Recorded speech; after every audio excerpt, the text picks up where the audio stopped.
Welcome to everyone, guys. I just want to tell you this RSFC gonna kick off right now, and let's see how this one gonna play out. I'm pretty much looking forward to this, and yeah, this really looks like a promising place to be. Yeah, really looks like a promising place to be. Let's go. Okay, I'm gonna put my phone around here. Hope it's not no. Can't put it around here. Maybe it can be somewhere around here. I don't know. You have to put it to work. Been waiting. There I am, guys. So RSFC gonna get underway pretty much soon, and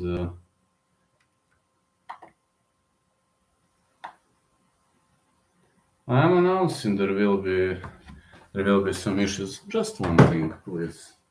One thing.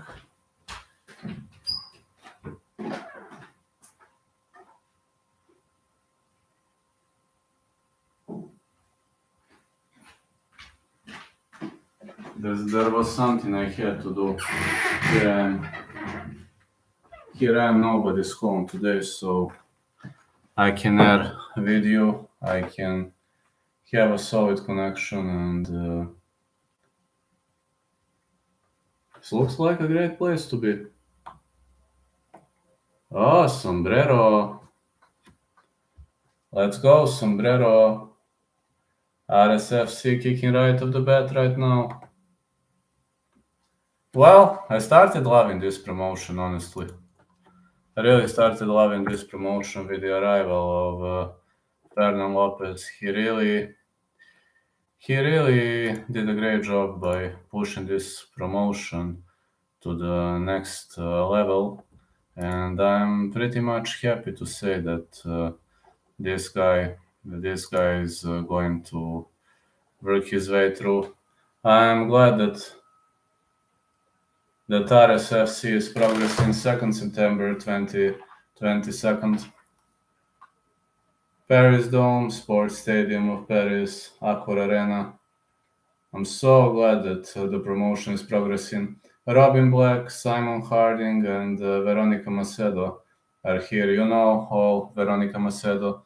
You've heard of Veronica Macedo, and I'm pretty much eager to say that this is already looking like a great piece of the event. Me, I'm happy to say this is going to be awesome. Just fucking awesome. There will be some action. There will be some high-level performance on both ends, and I'm pretty much eager to say that die-hard fans are probably going to enjoy this one. Me, I'm also going to enjoy. Actually, I think RSFC is pretty much underestimated promotion. That's at least how I see it. Well, the hall is not stacked. That's something that kind of worries me. The hall is not stacked, and I don't know why. Tomorrow they have UFC. Maybe UFC is drawing way more attention, but RSFC is a good promotion, and the first fight, as much as I have info, is going to be between Mantras Kondratavicius and Al Donatello. Yeah, that should be the first fight.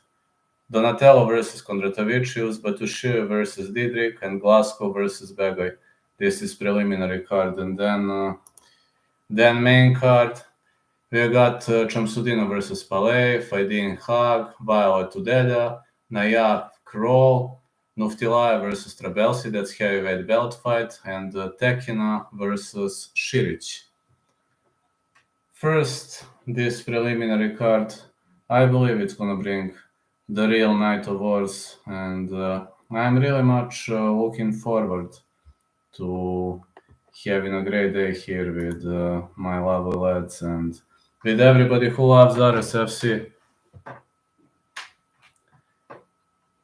Let me see. Mantas Kondratavicius versus Sal Donatello is the first fight. So yeah, Mantas Kondratavicius. Remember the name, guys. Mantas Kondratievičius.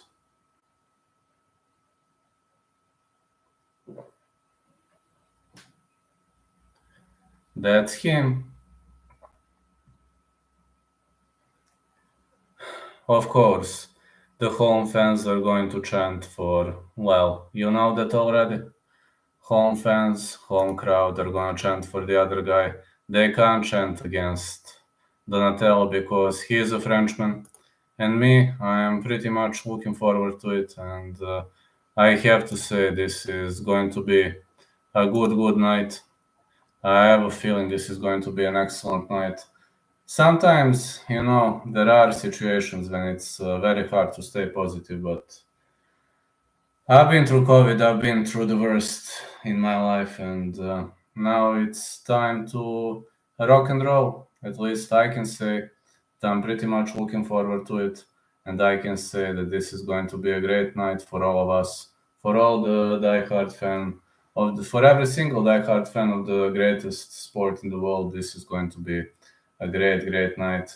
So let's start, guys. Fans are still arriving to the hall, which kind of reminds me that this promotion is not stacked to the bone. Maybe people are going to come to watch the main event, co-main event, but I'm more looking into the co-main event as Nuftilaev and Trabelsi are really going to put on a show. And Tekenah versus Siric, unfortunately, I don't see Tekenah winning that fight. I want Tekenah to win, but Siric is tough, man, fighting out of Austria. That girl has a UFC potential, and I'm not joking around. I'm dead ass about that. Really much a dead ass about that. That girl is a UFC potential, and we are going to see her in the greatest promotion in the world one day. And about Tekenah, honestly, I've got no idea. Now, how Donatello is going to fight Mantas Kondratievičius. That is going to be our first fight for the night. Yeah, I'm sorry because I'm too restrictive. I know I might be a bit too restrictive, but again, what can I say? I have my own reasons for it. 20 minutes because I'm sick of trolls. There are too many trolls, too many people hate me only because I'm different. I have different religion or different nationality. People hate me, so that's why I'm too bit restrictive. But sorry, guys. I love you all. I love everybody who doesn't hate me. So let's see. Mantas Kondratievičius is looking very tough. He's having a professional score of 1-0. He is a strong fighter, a strong and powerful fighter. This is Mantas Kondratievičius. He is really going to put on a show this time. And guys, if you haven't heard of this guy, now you will. He's got a great Muay Thai under his belt. And my friendly piece of advice, don't ignore this guy because he has a KO power. Mantas Kondratievičius is ready to step inside the ring. Here comes Mantas Kondratievičius out of Lithuania. The Lithuanian fighter Mantas Kondratievičius is looking more than ready to step inside the ring. This is Mantas. Let's go, Mantas. Yeah, I do have a feeling that Mantas is gonna play this out. Man, he is a tough guy, but his opponent is tough too. I don't know why this is into the preliminary card. These guys deserve the spot in the main card. If you ask me, these two definitely deserve the spot in the main card. Well, fighting out of Lithuania, 23 years of age, 190 centimeters, middleweight fighter. His style is control fighter. Control fighter is a very rare style. That's not something I got used to watch.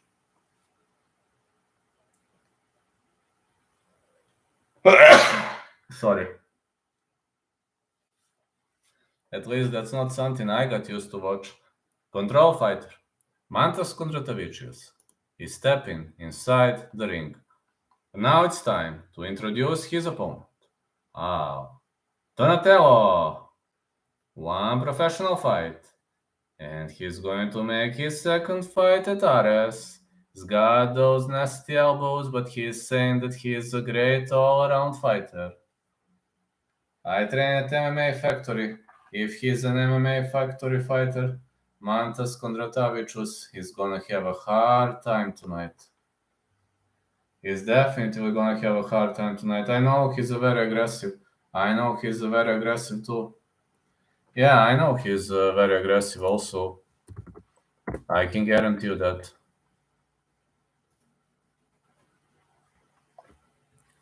I can also guarantee you that his opponent is looking very, very aggressive, and I don't know, man. I don't know.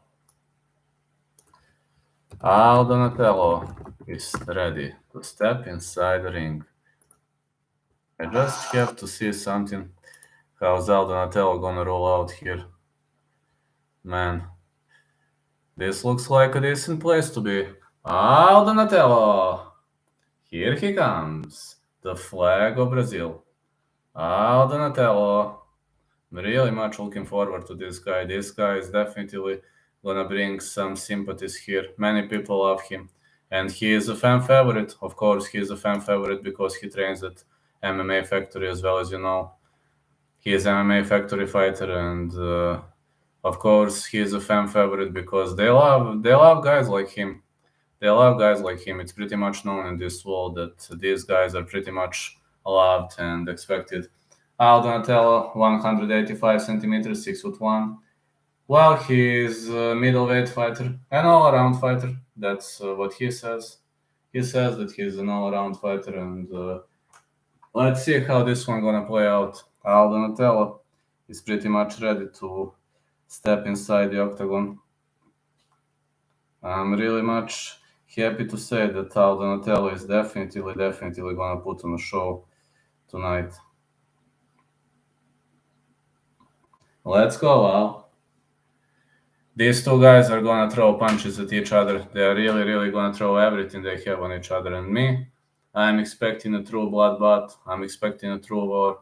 And of course, don't ask me about your stupid illegal streams. Buy UFC on Fight Pass or fuck off from this stream. Very simple. I have UFC on Fight Pass, and I'd recommend it to any avid diehard MMA fan. Al Donatello is kneeling, and there he comes. That's how he steps inside the octagon. This is small cage. Oh, we got control fighter versus all-arounder. This is gonna be fun. Interestingly, Donatello has greater reach. Wow, Donatello has greater reach. That's something that kind of surprises me. Got a fight between Lithuania and Brazil. Got a fight between Lithuania and Brazil. That kind of surprises me a bit. That's not something I was expecting, though. But it's not me who decides, you know. It's not me who decides who's gonna matchmake who, etc. This Mantas Kondratavicius versus Al Donatello.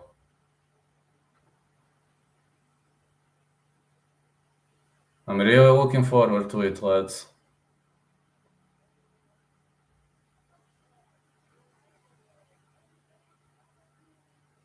Mantas Kondratavicius. Now introducing his opponent. Fighting out of the MMA Factory. Uh-oh, this guy has no muscles. I'm always scared of these guys. Al Donatello. This one thing is certain, this guy is not gonna guess. Believe me, this guy is not gonna guess. He's got all the heart of this world. If you ask me, this is going to be fireworks. And the referee in charge of this contest is Ahmed Korchi. Al Donatello, Mantas Kondratavicius. Here we go. Lithuania versus Brazil.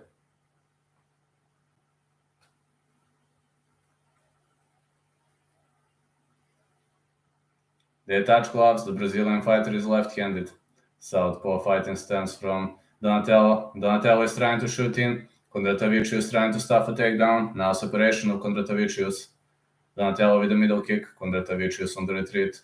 Very weird stance for Mantas. It seems he's like some kind of a karateka.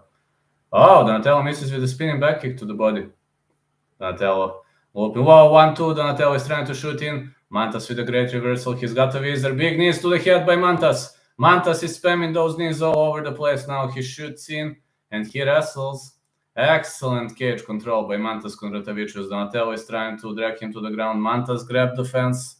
Wow, the referee didn't see that. Now we got this frame control on the end of Mantas Kondratavicius' knee. Man, Mantas is so strong for a 23-year-old guy. He's extremely strong for a 23-year-old guy. It seems he's having a great wrestling background. Mantas is pushing against the fence. Donatello with a reversal. They're now in the clinch. Mantas trying to go for a trip, but Donatello has good wrestling background. Believe me, everybody who trains at MMA Factory Paris, they usually have excellent wrestling background. Donatello marches forward. Fighters separated again. Middle kick for Donatello. Leg kick by Mantas. Donatello counters. Donatello is pressed against the fence. Mantas is trying to drag him to the canvas. He is able to. Mantas trapped the leg. Some big punches by Mantas, but Donatello is going to work his way up. I believe Donatello is going to work his way up pretty much easily. Uh-oh, Mantas is on him. Mantas is on the top of him. Big punches by Mantas. Mantas is having him into the side control now. This is a tough spot to be, but he could reverse off the fence. I don't know why isn't he reversing off the fence. What? The fight is over.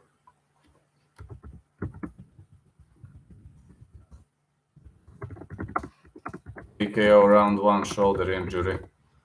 Well, at least I was right about this. Oh, shoulder injury. I don't like to see a fight finished like this, but that's all part of the game, unfortunately. Yeah, unfortunately, it's all part of the game, but sometimes it sucks, you know. It really sucks sometimes. I know it's all part of the game, etc, etc, but I don't like when a fighter gets destroyed because of an injury. That's not something I like to see. That's really not something I enjoy to see.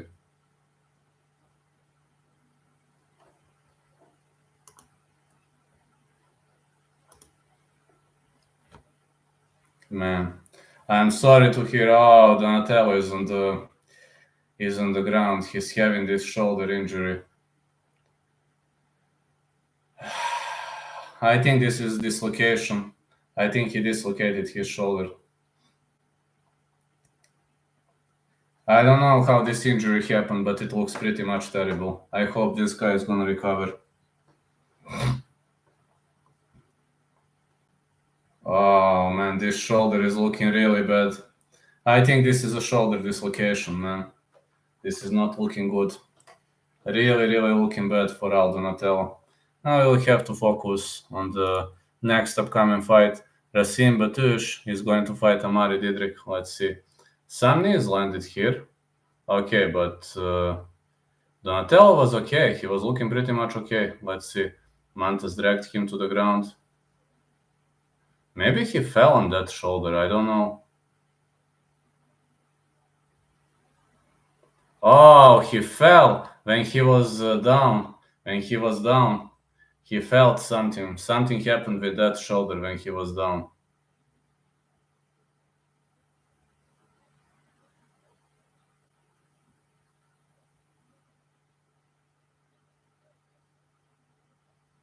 He tapped. And Mantas was looking pretty much surprised, but now his opponent will need medical assistance. I know, guys, this is not looking good, but his opponent is going to need medical assistance right now. This is very, very shitty. I don't like when the event kicks off like this, but it's all part of the game, you know? It's all part of the game.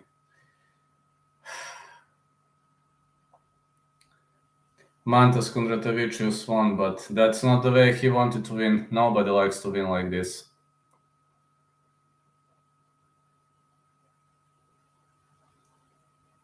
Mantas Kondratavicius round 1 TKO. Man, this injury fucked him up pretty much badly. I'm sorry to hear that this injury was having such an impact on Mantas Kondratavicius, but that's the way it is, you know. That's the way it is. Injuries happen from time to time. It really sucks, but I know, I know. Sometimes it really, really sucks, but that's all part of the game.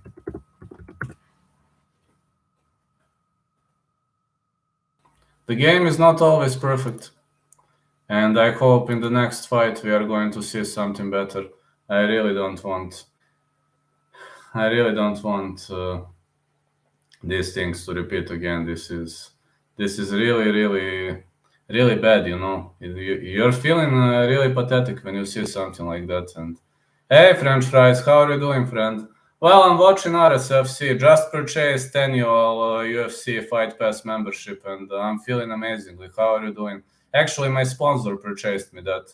You know, my sponsor purchased me annual Fight Pass membership. I was having monthly membership, but now I have annual. So I'm feeling way, way better. But I've seen some bad scenes right now. Sorry to hear, sorry to say. One of the fighters hurt himself pretty much badly. And now the next fight, Amari Didrik versus Rasim Batoush. Amari Didrik 2-0, Rasim Batoush 4-1. Yeah, some, ugly things are happening right now, and I'm pretty much sorry to say that this fighter suffered a really, really nasty and bad injury. How are you doing, French fries? Let's see now. They are announcing the next fight.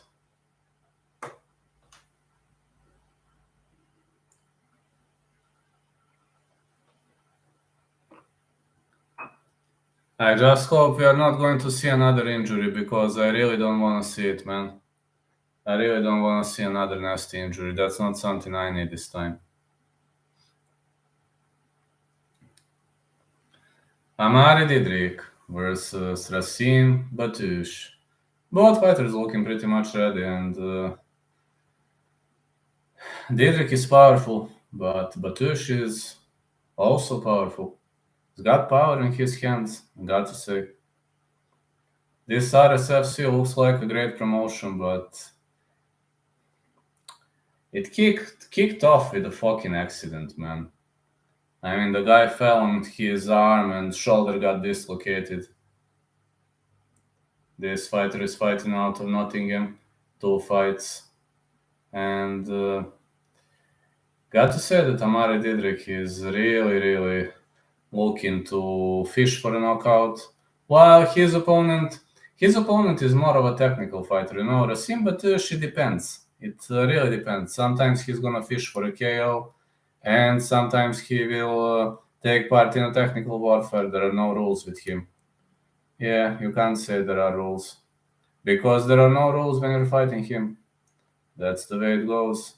Sometimes you do have rules, sometimes you don't, and in this situation, you don't.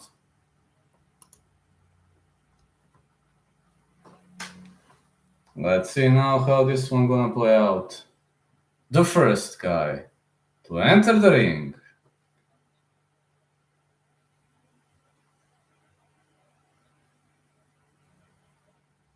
Oh, man, look at this look.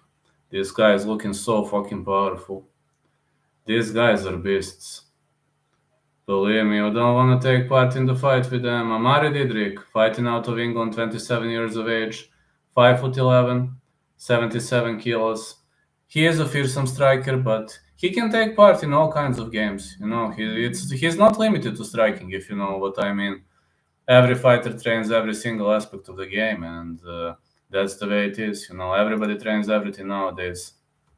And I hope this is going to be excellent warfare. I hope these two guys are going to show us what are they made of and why are they so amazing fighters. And Batoush is also an amazing fighter.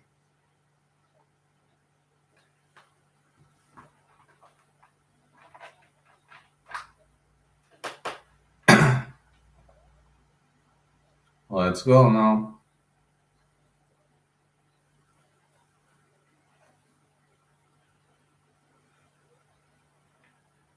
All right. Let's go.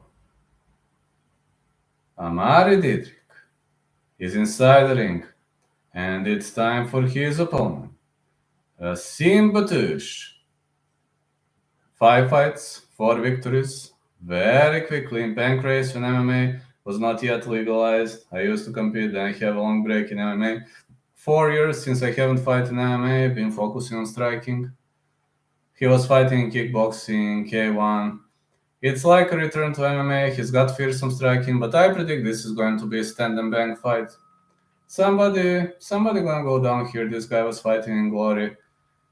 His opponent has a beautiful background, beautiful fighting style, beautiful striking combinations. Both fighters are stand and bang guys, and I expect nothing but a war. I expect a war. That's what I expect. I expect a war, and we are going to see the war. Come on, guys. Show us what the war is.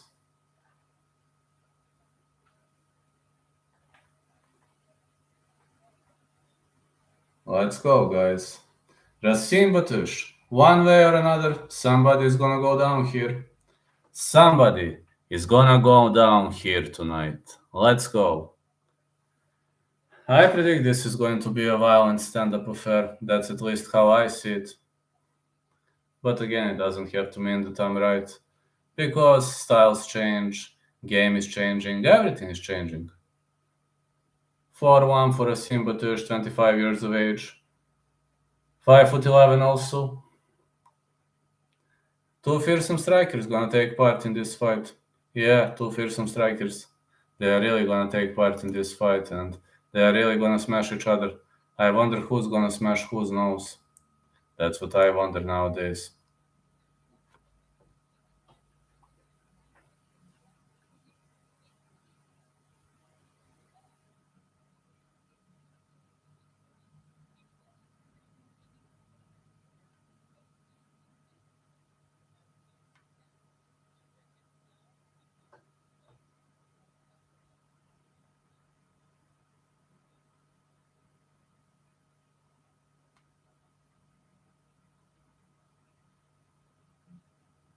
Let's go, let's go, let's go, let's go. 27 years of age for Didrik, 25 for Batush.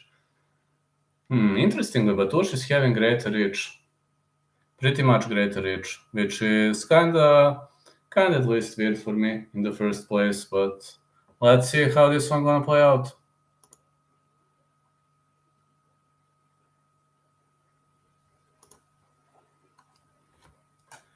Rasim Batush versus Amari Didrik. Amari Didrik is excellent striker, but his opponent is excellent striker too.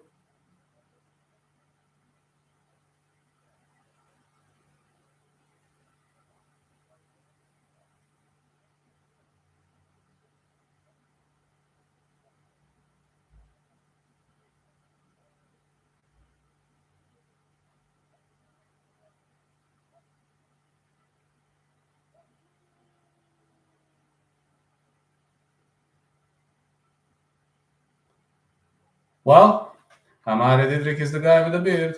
The referee is Christophe Chapois. Amari Didrik is going to fight Rasim Batush. Let's go. This is going to be a stand and bang war. Or maybe Didrik is gonna shoot in. Didrik is lefty. I don't know. Maybe he's gonna shoot in, but both fighters fighting like kickboxers. Yeah, this is a kickboxing matchup. Like we're watching a glory match. Yeah, they're touching. True kickboxers. And Didrik is switching stances. Leg kicks are being thrown on both sides. Man, these guys are excellent kickboxers. Leg kick again for Didrik. Leg kick for Batush. They're not moving to the side much. They're just standing and waiting. Leg kick again. This is a stand-up affair. Good left-right for Batush. Another leg kick. This is pure kickboxing. Pure kickboxing fight. Diedrich is just standing like a log. His opponent moves kind of bit, but that's not much of a movement. Like we're watching old school style. We're watching old school style fights. A pure kickboxing affair, as I predicted. As I anticipated, these two guys are trading kickboxing blows on each other, and let's see who's gonna be able to withstand more strikes. This kind of reminds me of old school style fighting. Let's go. Show me this old school, guys. Good left hand. Oh, was a nut shot. Batush excuses, but Diedrich is fine. Leg kick by Diedrich. Another leg kick by Batush. And another leg kick. Leg kick again. 1-2 again. Whoa, man. 1-1-1. He's throwing everything he has. This is glory fighting. These two guys are at least entertaining to watch. No wrestling. No wrestling at all. Another leg kick. And another leg kick. These two guys are gonna hurt each other's legs. No calf kicks, just leg kicks. You're just seeing kicks above the calf. High kick attempt, but nothing goes through Amari Diedrich. Oh, it's a front kick. Pure kickboxing. Batush again with a kickboxing background. His kickboxing background is giving him edge here. More leg kicks. Another leg kick by Batush. Yeah, this is another violent leg kick. These two are throwing everything they have. Now fighters are inside the clinch. Oh, are we going to see a wrestling attempt? What? Batush drags Diedrich to the ground. I can't believe what I've just witnessed. He is trying to catch control. He tries to wrestle, but Diedrich has pretty much decent wrestling background. He should stop this without problems. No! No, Batush knows to wrestle. What the fuck? That's not something I was expecting. Batush is now staying on the top of him.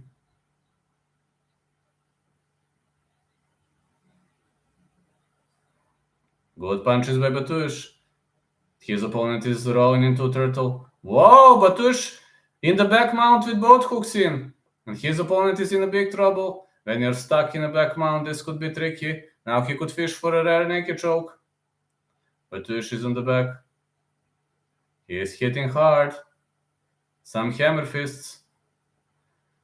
Amari Diedrich has to defend. The referee is warning him that he must defend, that he must show will to continue.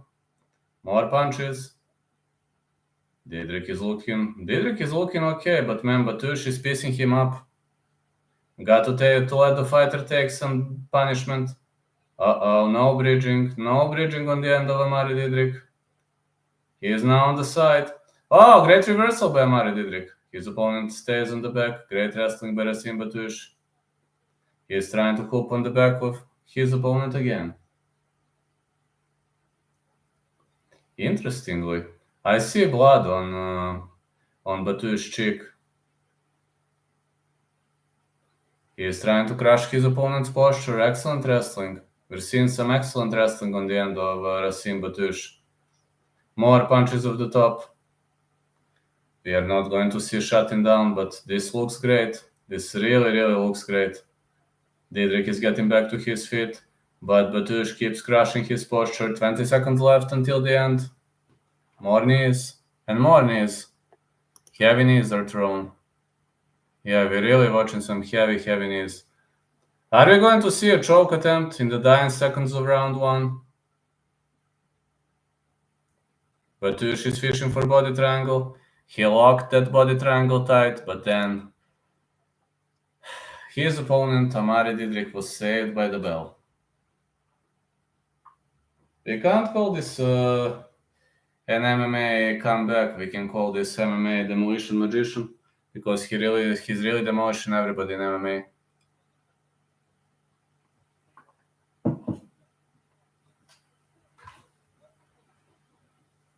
I'm glad there are no trolls tonight. Well, they understand that their trolling is pointless, so they can try to troll, but they are instantly gonna get blocked, so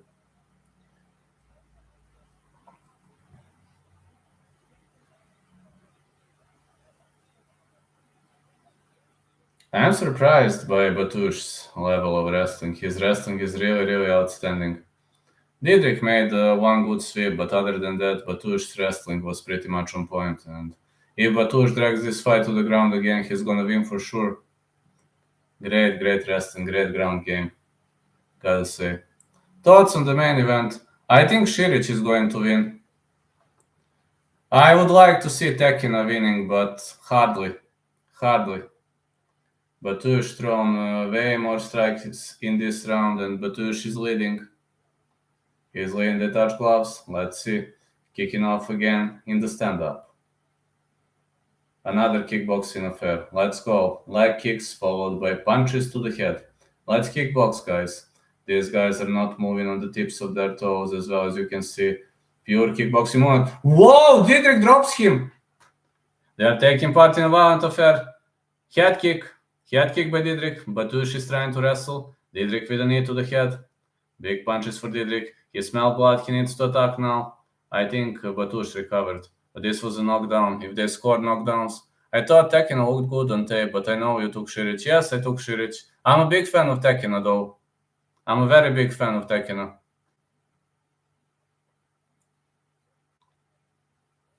More knees. More knees. She has good power. Yes, I want Tekenah to win. Better than most women. Siric is too tactical. That scares the shit out of me. More punches. And more punches again. Now Diedrich is wrestling. Diedrich is holding him against the fence. Man, how brutal this is. How brutally good these fights are.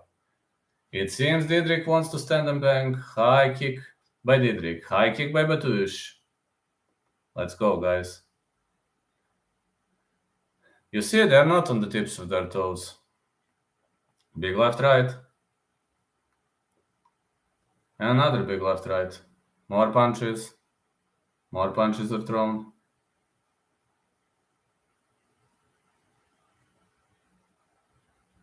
I said somebody's gonna go down in this fight, but it seems nobody's going down. These two guys are really, really amazing. Siric is very dangerous on the ground. She's like Vanessa Demopoulos with the flexible limbs. Yeah, that's true. And Tekenah is better in the stand-up, but it's questionable whether she can keep this fight standing. Diedrich wrestles again. Wow, reversal by Batush. Now Batush is having a visor to control him against the fence. But will he be able to use this visor properly? No, you're moving to the wrong side. I have a feeling he's listening to me.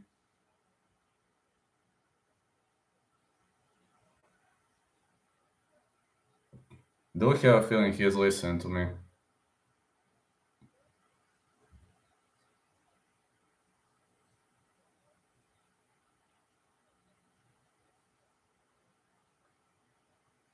High kick. Oh, Batush caught a kick. Now he's trying to drag the fight to the ground. He's trying to go under the belt, but it seems we're seeing good level of defense by Diedrich. This is a close fight. You don't want to leave it to the judges. This is probably going to be a round for Diedrich if nothing changes significantly. He scored the knockdown. More kicks. Oh, elbows by Batush. He's now trying to shoot in, and he's able to drag Diedrich to the ground. Still, we have that knockdown. He's trying to trap the leg. Excellent offensive wrestling, man. This is really, really excellent offensive wrestling. We're really seeing some high-level offensive wrestling on his end. I'm pretty much impressed with how a kickboxer can transform. I know he used to be an MMA fighter, etc., but he learned a lot. Since his last outing, he learned a lot, man. And just that pancreas, that's pretty much great background. Now Batush is trying to hoop on his back, but he needs to land more strikes. He needs more damage. Needs way more damage than that if he wants to beat the round. If he wants to win the round, he needs to constantly spam, to constantly land violent strikes. More punches. And more punches.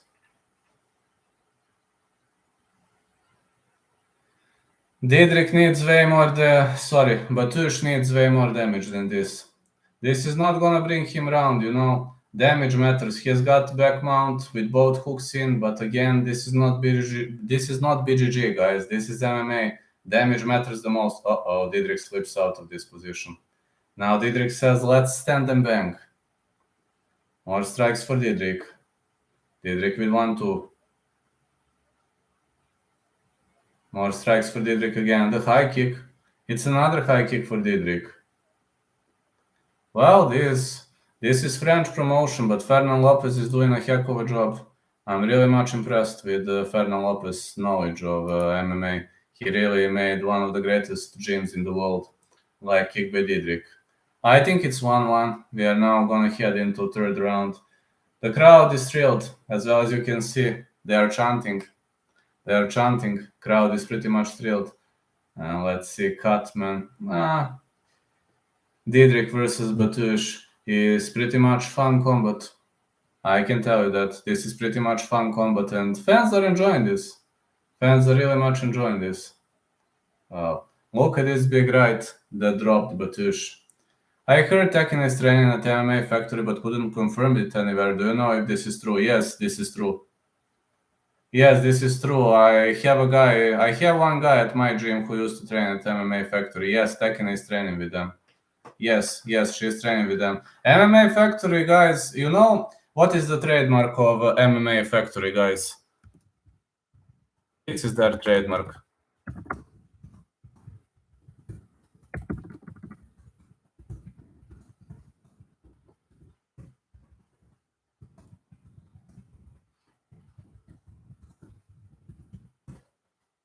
He's trying to create an all-around fighter by any means necessary. So if you see improvement in wrestling, if you know that she was a striker, etc., then you'll know she trains at MMA Factory. Easy to recognize. Okay, round 3 gets underway. This is what a guy from my dojo said. And my coach is also pretty much in good relations with Fernand Lopez. Leg kick by Didrik. Another leg kick. Oh, Batush with a punch to the head.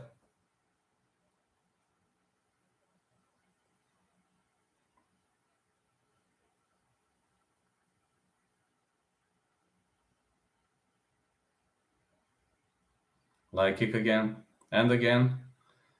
Batush is trying to collect points, but if Didrik scores another knockdown, that's gonna be a problem. Big problem. I didn't expect such a great wrestling on the end of Batush. High kick.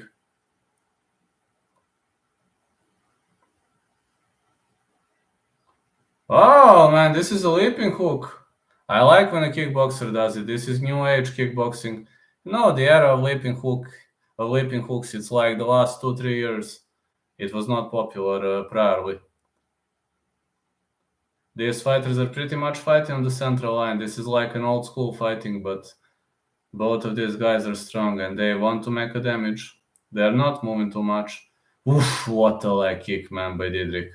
Didrik is therefore creating more damage now. Batush spams with punches. I do believe that Didrik is making more damage, but Batush not moving much. Leg kick again by Batush. More strikes and a violent strike to the head. Man, these two guys are really throwing everything they have on each other. I'm thrilled with what am I seeing. Really, a lot of violence is seen between these two. I like this level of violence. Another leg kick. Another leg kick by Batush. Didrik fires back with one in return.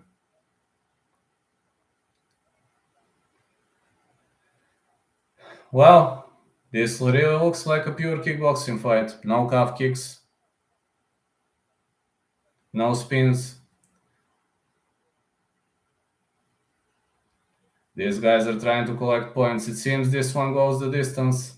I mean, anything is possible, but these two guys, this is a very even fight. I really wonder who's gonna get the edge. Judges are going to have a hard job here. This is very close fight. Nobody's gonna back down. These guys can take a beating. These guys can land powerful bombs. But overall, oh, it's a front kick. Nobody's bleeding now. I see no blood here. Leg kick again. Excellent rotation on the end of Didrik. Fighters in the clinch. Well, Batush is attacking. Oh, Batush is bleeding. High kick followed by a leg kick. Man, powerful strikes on both sides. Come on, guys. Keep trading. They need to collect more points. Oh, this was a violent leg kick by Batush. He's trying to sandwich his opponent against the cage, but great movement by Didrik. Now Didrik turns into a pressure fighter. We see his aggressive style. He kicked the elbow. I think this is not going to slow him down. We're seeing Batush backpedaling now. Didrik is looking more offensive, but damage matters. You know, rule number 1, damage matters. This is how it is in the world of mixed martial arts. Damage is the most important parameter. And if you don't make a damage, you can be the best fighter in the world. Nobody's gonna give a fuck. You know that very well. So more damage means more chances to win the fight. Big high kick. Another high kick. 1, 2, 1. 1, 2, 3. Again, excellent combos by Batush. Good strikes. Good right. Another good right. Big punch again. And again, big punch. Good right hand followed by a leg kick. Big right again. And again. I really wonder if somebody... Big right hand by Batush. If Batush drags this fight to the ground, he might win. Oh, we see control by Didrik. Batush with the reversal. Man, I really wonder who's gonna win. Judges are going to have a very hard job here. This is going to be super hard for judges. 15 seconds on the clock. Let's see. Batush is desperately looking for a takedown. Are we gonna see defense on the end of Didrik? Excellent. Knee was defended. Are we going to see a takedown? Excellent defense for Didrik. Man, I don't know. So close fight. Had it 1-1. I don't know who won round 3. One of the closest fights I've ever seen. Who knows who won?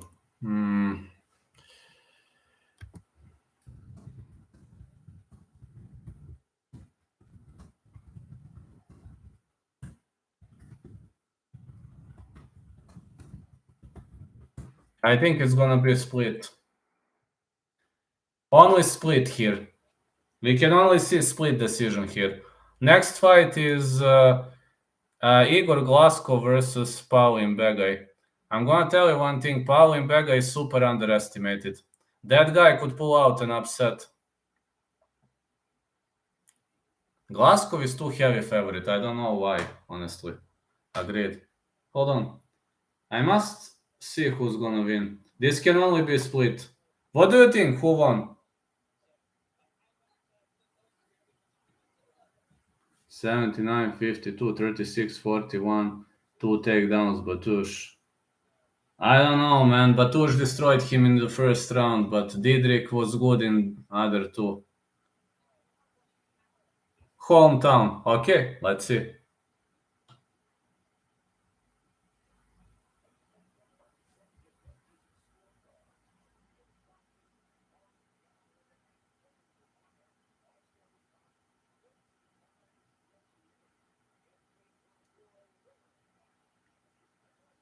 Winner by unanimous. Rasim Batush.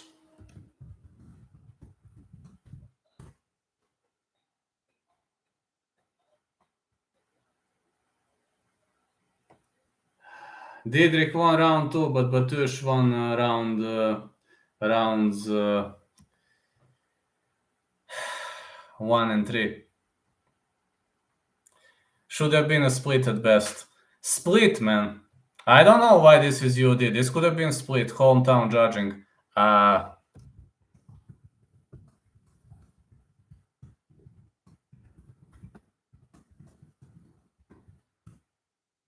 I've seen Mark Goddard, and the commentator said that Mark Goddard was the judge. I don't know who were other judges, but that surprises me because Mark Goddard is a world-class judge and a world-class referee, so... No, it's a bit strange, if you know what I mean. Should have been split. I think the other guy could surprise Glasgow. Bad guy, Man, that guy Begay knows to hit. I don't know. I wouldn't mess around with that guy. Yes, Mark Goddard. Didn't know he was involved. The commentator just said, and I've seen him sitting next to the cage. I've seen him cage side, and the commentator said Mark Goddard. But I wouldn't notice if the commentator didn't say. That's why it's strange to me. Mark Goddard is excellent referee. Pauline Begay versus Igor Glaskov.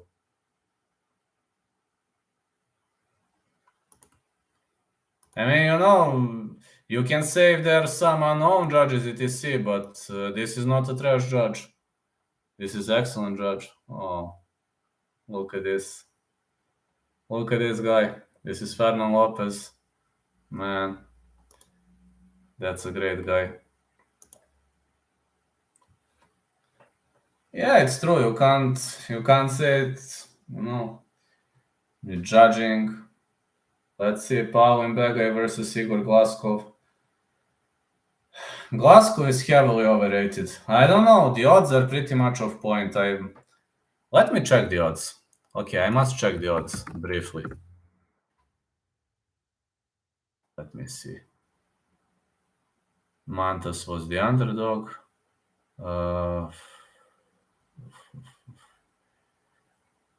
Amari Didrik was the favorite. I didn't know. Begay is super big underdog.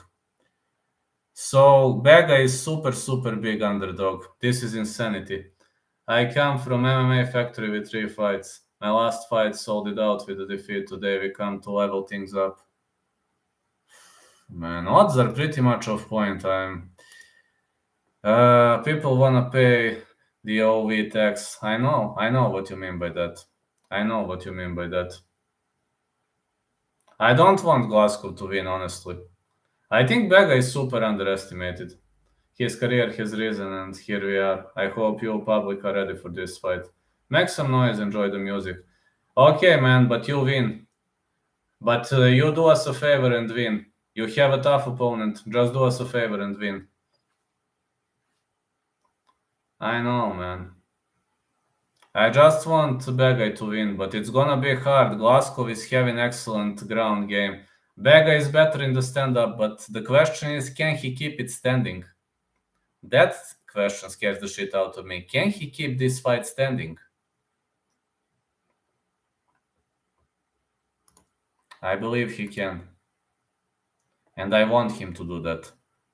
By any means necessary, I want him to do that. But is he gonna be able to against such a dangerous guy? $1 million question. They put on a good promotion. Great fights for prelims so far. Great! Excellent fight for prelims, man. Begay should have fought at the main card. I just don't know. Who is fighting in the main card then? Let me check the main card. Who is fighting in the main card then? Prelims are excellent. Let me check the main.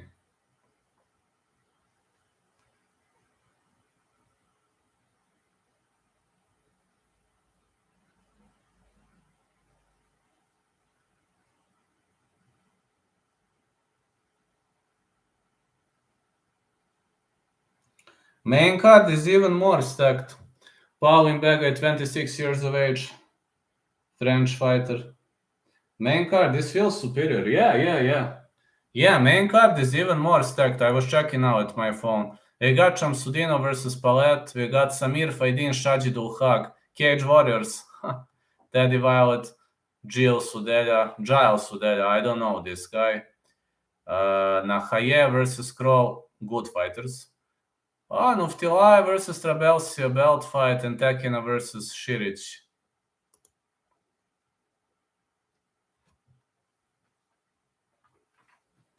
Or Petrovic, however her name is.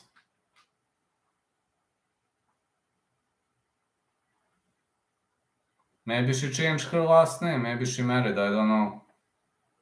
I'm not much into that. I'm more into fights, not much into that journalist part. I'm more into color commentary and such things. I'm betting Tekenah, so research this fight. Listen, Tekenah is a good underdog. She got married like 3 weeks ago. Siric? She got married? Okay, Tekenah then. Then I'm switching to Tekenah. That's why name change. If she married 3 weeks ago, then I'm switching to Tekenah. You know, honeymoon, etc, etc. You know how it affects. I didn't know she married. Tekenah is 14 weeks into training camp. Siric married 3 weeks ago. Okay.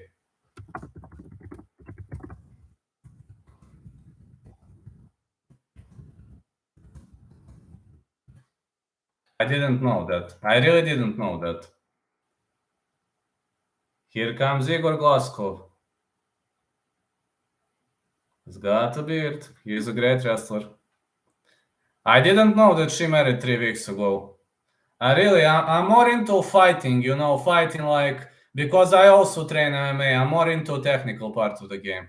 I know, marriage too young, but can't imagine there's much time to focus at least for a week or two when that goes on. Yeah, 7-0, 23 years of age for Glasgow. Gotta do a quick look at the Instagram. No problem. Please.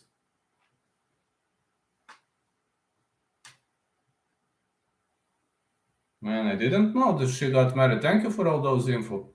I didn't know that. I would pick Tekenah then. Oh, when you're marrying too young, I'm not saying it's bad, but it's risky, man. It's risky for your career. It is either going to give you wings or it's going to slow you down. It depends. It depends on the partner. It's like a 50-50 position. Like when you're having over-under, it's 50-50. Keeping your arms wide. Inspection for Glasgow. Also risky 1 month before your biggest fight. Well, I'm telling you, marriage, it can give you wings or it can eat you alive. It's really 50-50, it depends. 26 years of age for bad guy control fighter. He's heavier, taller. Igor Glaskov, 185 only, all-around fighter.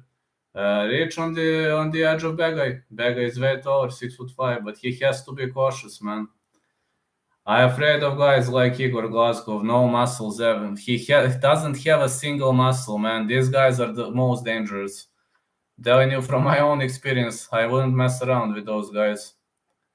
Guys without muscles are the most dangerous. Rooting for the Frenchman. Me too. But bad guy mustn't let this guy take him to the ground. Because if it happens, it's gonna be a big problem. Nate Diaz. No muscles at all, man. Believe me, these guys are the most dangerous. When I see a fighter without muscles, I'm always scared. Also, in my dojo, we have 2-3 guys who don't have muscles at all, but you can't beat them. They're insane, You hit him and he's like, okay. You hit him for 3-4 rounds, he's like, okay, I can still fight. No, I don't know, they have insane cardio, those guys without muscles. This guy is not gonna tire out. Bad guy needs to keep this fight standing, and bad guy is also good with cardio, but this guy is not gonna get fatigued. You will see. He's not gonna get tired. You see, he has no muscles at all, man. He's looking pretty normal, like a normal guy of the street. Christophe Chapois is the referee. He's looking like a regular guy you would see in the street. Oh, man. Never judge the book by its cover. Let's go. Polling bad guy. Igor Glaskov. Let's go. I'm gonna let them fight. Are you gonna touch gloves? Okay, they touch gloves. Man, I'm rooting for the Frenchman too. Come on, man. Just keep this fight long range. Come on, he mustn't get close. That's good job, bad guy. Come on, Pauline. Keep this fight long range. Great circling, man. You see how he circles around his opponent? This is excellent strategy. Glaskov is slower, but he's better on the ground. That's something that scares me. Bad guy on the other side, if he keeps this fight long range, he's gonna win 1-2. Bad guy is pretty fast for this weight class. Glaskov is slow, but he hits very hard. Good big punch for bad guy. Come on. You see, he's fighting John Jones style. John Jones style fighting. Glaskov is trying to drag the fight to the ground. He shoots him for a single leg. No. No, he goes for a trip. No, get up. You got the fence. Roll. Why aren't you listening to me? Roll out of that position. Come on, you got the fence. Get up. That's great. Alright, Glasgow is trying to trip him. You got the fence. You got the fence. Fence. No, a suplex. You got the fence. Why aren't you listening to me? Full guard for bad guy. Come on, man. Punches for Glasgow. No Kimura. Oh, Glasgow sweeps to that side where his opponent was trying to scramble up. Don't go for a scissor sweep. No! Don't go for a scissor sweep. What are you doing? Okay, hold him now. Punch again for Glasgow. Come on. Close the guard. Okay, you got the fence. Scroll towards the fence. Man, Glasgow has excellent control of the top. Hammer fists. Well, Glasgow is not gonna knock him out, but the problem is he is creating a damage and judges are gonna give it to Glasgow. Elbow. Okay, elbow, but the French guy is holding his hands like this, which is good, but you see these heavy hips of Glasgow. Hey, headbutts are prohibited. Are you fucking blind? Headbutts are prohibited. Is this guy doing? This was a headbutt. Again, punches for Glasgow, but headbutts are prohibited. This was not a shoulder strike. This was a headbutt. Now hammer fists. More punches. I told you if he drags Beggar to the ground, it's gonna be a problem. Crawl towards the fence, man. I mean, Beggar is defending well. He's not absorbing much, but the problem is Glasgow is better with wrestling. Even in that full guard. Come on, crawl towards the fence. Oh man, Glasgow is trying to hold him. Excellent sweep attempt by Beggar. Is he gonna end up on top? He slips out of this position, but Glasgow grabbed the leg. All right. You got it. Now leave him. Don't let him grapple. Oh, Glasgow keeps grappling. He's sticking like a glue. He's fucking annoying. Another trip by Glasgow. Come on, man. What are you doing? Half guard. Glasgow is not gonna tire. He is not gonna be tired. And that's the big problem. He is not gonna get tired. That honestly scares me out. Come on, man. Come on. Slip out of this position, please. Slip out, man. Man, Glasgow is doing a wonderful control. Excellent control. Excellent half guard on the end of Glasgow. He is even landing those elbows, and half guard is very dangerous position for control. Now you have the opportunity for scissor sweep. Come on, separation and scissor sweep. Right butterfly is free. Separation and scissor sweep. Okay, separation is good. Go for a scissor sweep.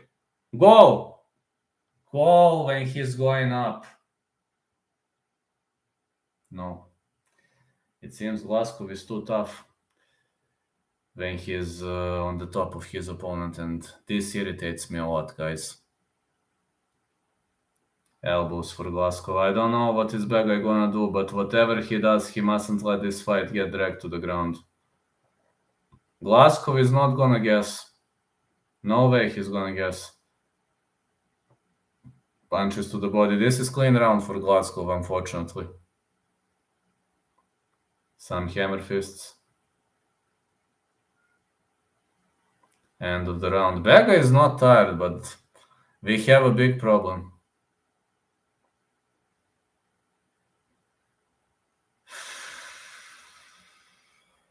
I don't like this.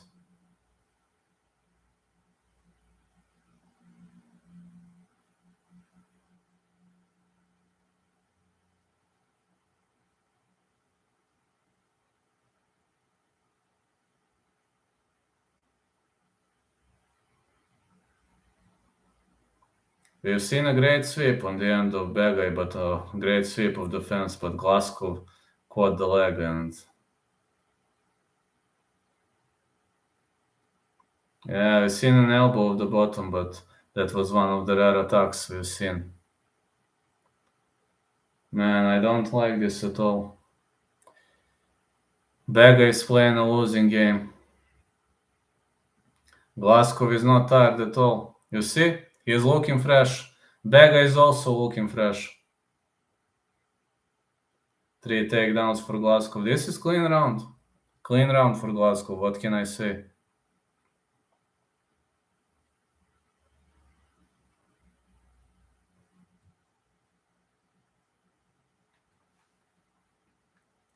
Alright, glove touch. Round 2. Come on, man. Hold the fight standing. You got to keep it standing by any means necessary. Lead hand. Glasgow trying to shoot in. This was a sprawl attempt by bad guy. Oh no, Glasgow is gonna lift him up. And he slams him to the canvas. Bad guy is trying to sweep out of this position. He's trying to fish for the leg lock, but it's easy to defend. If Glasgow sits, he's going to defend very easy from this leg lock position. Oh yeah, he goes for a sweep. He knows to defend this. Uh-oh, full mount. This is turning from bad into very bad. Very bad spot for bad guy. Okay, his opponent is now in the half guard. But it's hard to slip out of the half guard. This is the best position for control. Glasgow with elbows. Some elbows are raining. Very, very hard for Glasgow. Good strikes. Big right hands again. Glasgow with excellent ground control. Bad guy will have a hard time slipping out of this. Believe me, when you have the opponent into the half guard position, he probably won't go for the finish, but this is the best position for him if he ever wants to finish the fight. With right butterfly free, you can try to go for a scissor sweep, but it's very, very hard to slip out of this position. It's easier to slip out of the mount than to slip out of the half guard. Heavy hands by Glasgow, and he's not gonna guess. He is fucking not gonna guess. That's something I really, really don't like. He is really playing a wonderful game, and bad guy is constantly staying in the half guard. He's having a hard time with his opponent. Hard time playing this game. Big strikes again. And again, big strikes. Elbows again. Bad guy is trying so hard. He's trying so hard to go for a sweep, but Glasgow is just too good on the ground. You have the chance now, man. Go for a sweep of the fence.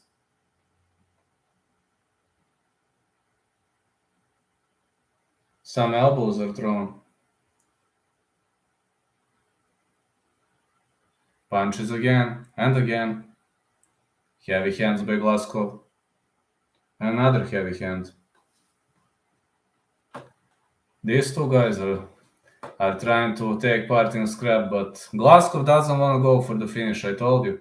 When you're in the half guard, you can hold this position for the whole round, but now he's in the full guard. And despite he's in the full guard, Bega is having a hard time covering up. Glasgow is constantly working, so the referee is not going to stand them up. That's for sure. The referee is not going to stand them up for sure. Great work by Glasgow, got to say. Really much great work on the end of Glasgow. Big punches. Another big punch.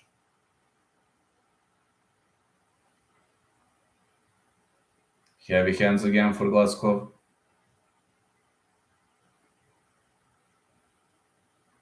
Good rights. Another good right for Glasgow. Some elbows are thrown. Another good right hand. I know Glasgow is annoying, but he's doing a great job out wrestling his opponent. You know, now he's in the stack guard. He's trying to slide through this stack guard. We're seeing a knee shield on the end of Begay. But this knee shield is not going to help him much. Glasgow slides into full guard. The referee is going to stand them up. The referee is going to stand them up. I hope Begay has enough energy. Push kick. Yeah, the crowd is booing. Big punches. Begay wasted a lot of energy. He needs to be cautious. Big punch for Begay. This was a big right hand. Middle kick. Come on, come on, come on. Hold this fight long range. Come on, hold this fight long range. Push kick for Begay. Don't play that game. Uppercut. This is excellent. Good uppercut by Begay. Glasgow is moving and again leg kick. You need powerful. No, not this front kick. Big punch. Big kick again. Heavy hands. Push kick again. Let's go. Don't grapple, don't grapple. Don't grapple, man. Again, round for Glasgow. Bega needs a stoppage. It's hard to expect a stoppage here, unfortunately. I want Bega to win, but that's hardly gonna happen. I think it's possible, though. Stoppage? Okay, if you are right, I'm the happiest man on the planet. I hope you are right. Bega is not gassed, but Glasgow has a lot of cardio left too. Maybe Glasgow was just getting to the end of the round.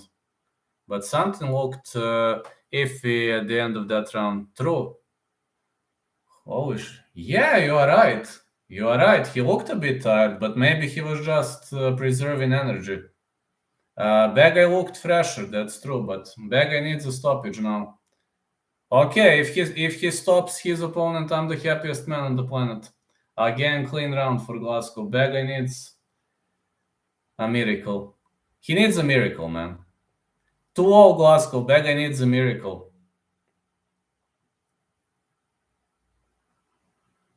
Come on, man. Round 3. Let's hope. They touch gloves.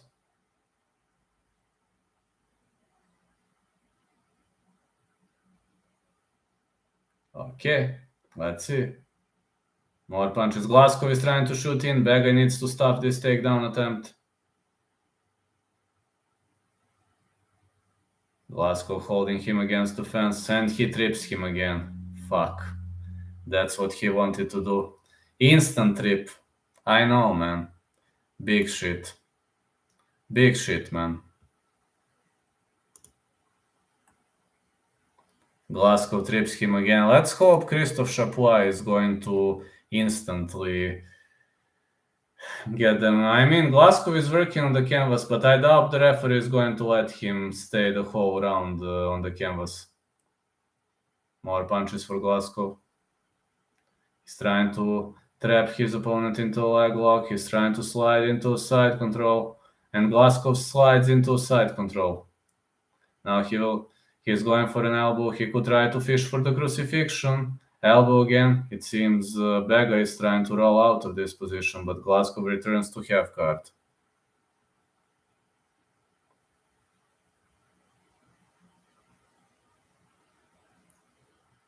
It's a punch for Glasgow. Hammer fists and elbows. Glasgow is constantly working. The ref can't stand them up because Glasgow is constantly working. He's constantly landing those strikes. I mean, these strikes are not making a massive amount of damage, but he's working. That's the problem. He's working. He's landing those strikes. He's not just standing. And the referee doesn't have the reason to stand them up. That's a problem.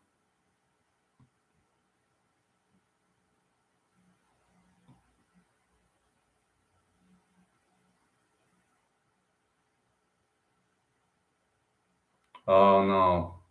Glasgow again holds him into half guard. Excellent wrestling on the end of Glasgow. Punch to the body again.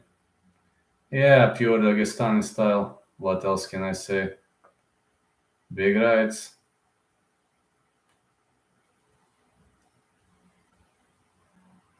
Bega is trying to work his way up, but he's unable to. He keeps getting dragged against the fence, and Glasgow is pressing hard. Look at those heavy hips. These hips are so heavy.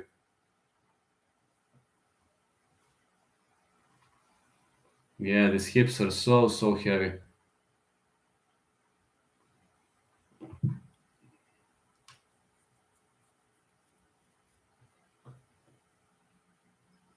Hammer fists for Glasgow. Elbows. And more punches and more elbows. Heavy hands again for Glasgow.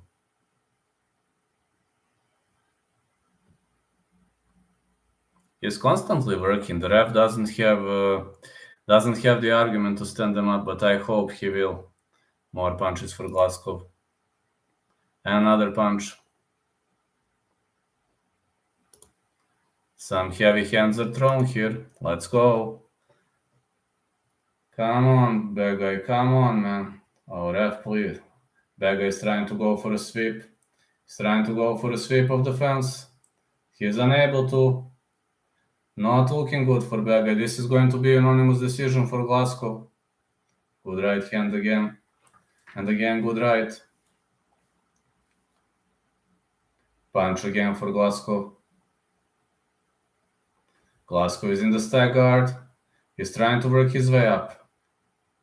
Bad guy goes for up kicks. No, Glasgow is again on the top of him. Fuck it. This is not looking good for bad guy. He is losing this round too. Elbows. More elbows for Glasgow. Hammer fists.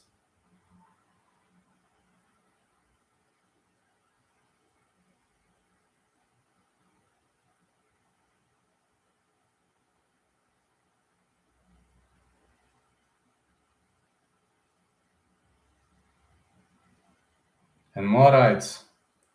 Yeah, more right hands are landed. Powerful punches again. UD Glasgow. The fight is over.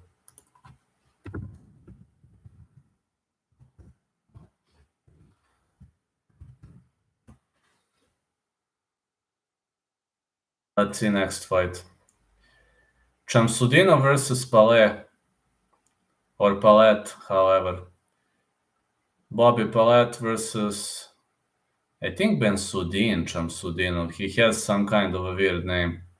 Not sure. Let me reread his name. Hold on a sec. No, Baysangur Shamsudinov. Baysangur Shamsudinov is a heavy favorite. I think Baysangur gonna win. Faidin Hag is gonna be a war. Great prelims so far, but I'm so unhappy because the home competitor didn't win. But it happens. No, shit happens. Shit happens from time to time. That's the way it is.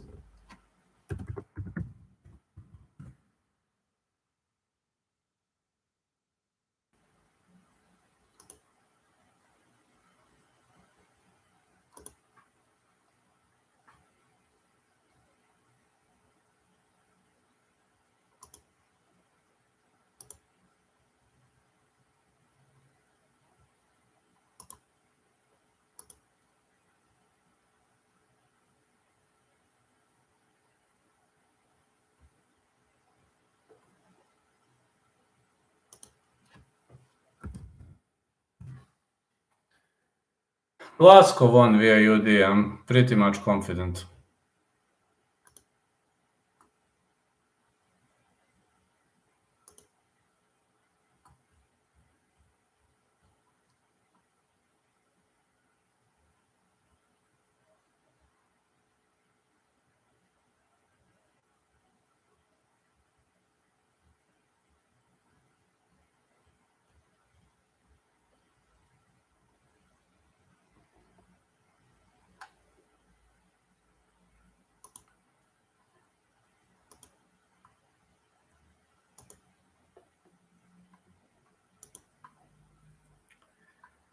Unfortunately, this is a victory for Glasgow, and now we are going to go into the main card. Yasengur Chasudin is going to fight Bobby Palette. Looks like a great fight so far.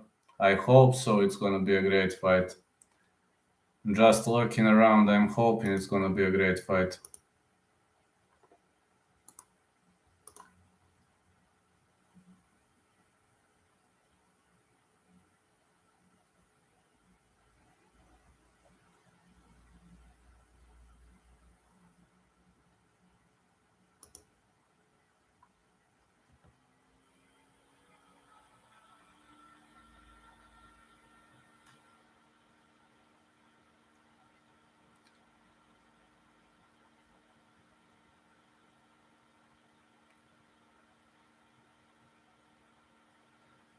Bobby Palette is fighting out of else, while Baysangur Shamsudinov He is fighting out of France, I believe.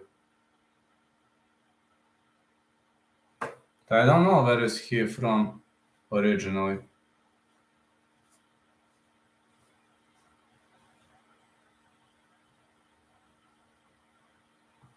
This is going into the main card. This is fight number 4. We got 9 fights.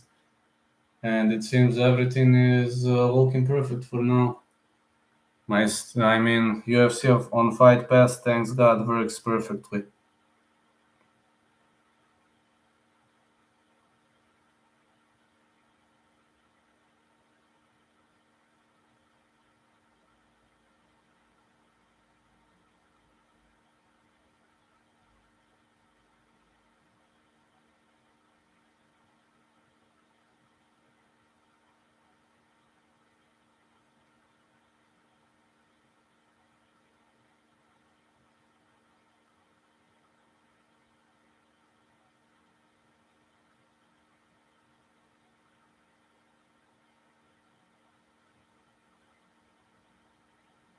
Tekenah versus Siric.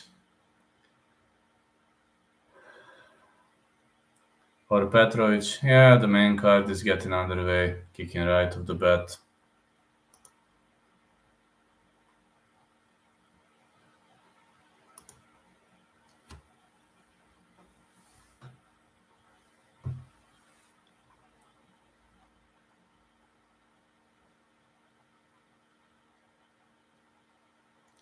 Bobby Palat is having a score of 6-0.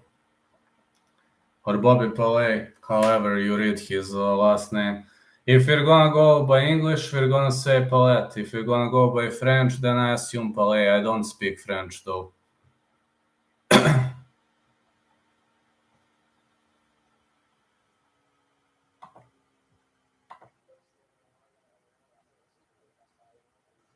Yeah, this guy believes this is going to be the best fight of the night.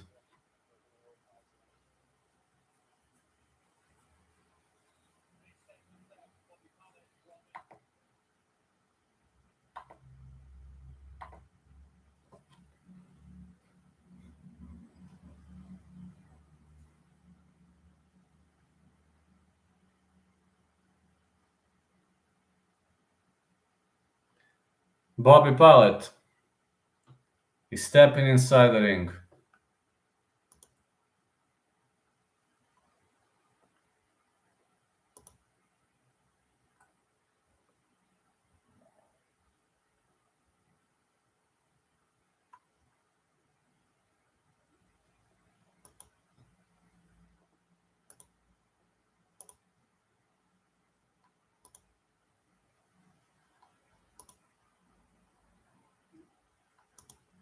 Let's go.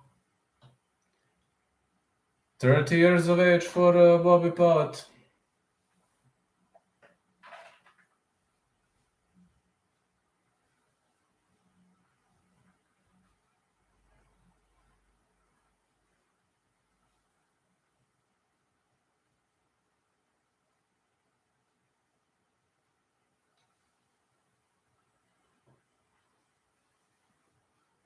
He is getting inspected, getting ready for the upcoming fight. Let's see how this plays out. This is gonna be fun. Really much gonna be fun to see how this plays out.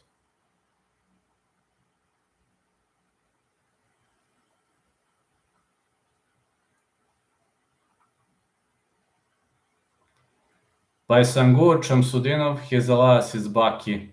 21, record is 4-0, last fight went well, he met a nice victory via unanimous decision. Learned a lot, great wrestling, and he can step back, step forward, but he's predominantly a wrestler. 6 fights and undefeated. Bobby Pallet. Duel of undefeated, so Shamsudinov can't wait to be there. The preparation went very well and I didn't take holidays. Now is the time to put it all good to use. He'll have to be very, very careful.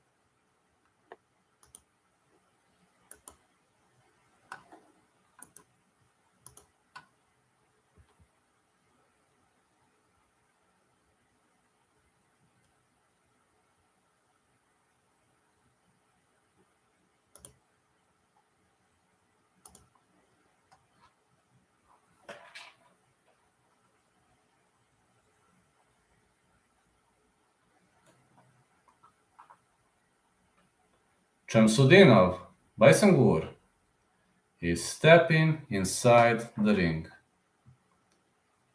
Well, this guy is looking pretty much dangerous. Right. Baki. Country, I believe this is Chechnya. 21 years of age, 5'11", 77.4. Style striking? Striking? And he grapples like a natural. Whoa. Who could say he is a striker? I would have never said something like that. Shamsudinov is stepping inside the ring. Alright. Main card opens with the Welsh sensation Bobby Pallett against one of MMA Factory's top prospects, Baisang. Actually, my coach was talking about this guy, Shamsudinov. He was talking about him that you can't make a difference whether he's a striker or wrestler because he wrestles like a natural, yeah. And Fernand told him, but no, he's a striker. And he was like, what? Are you joking with me? He's like, no, yeah, I remember now. He was talking about that on the training session.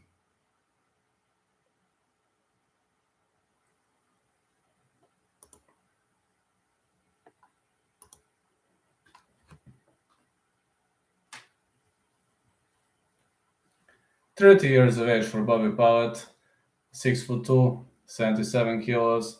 Shamsudinov is 5'11", 77 kilos.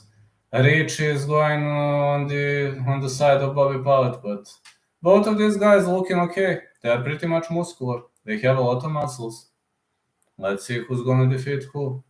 They are looking very, very muscular.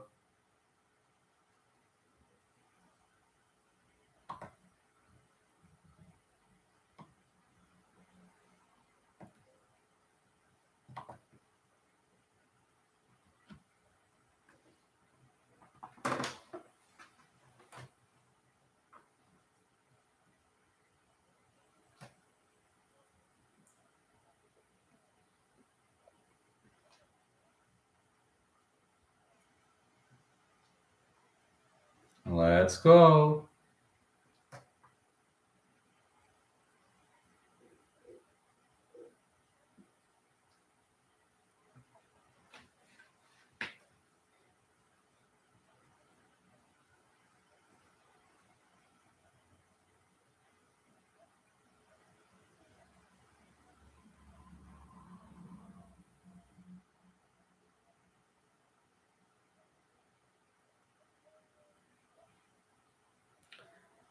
Baisangur, Shamsudinov.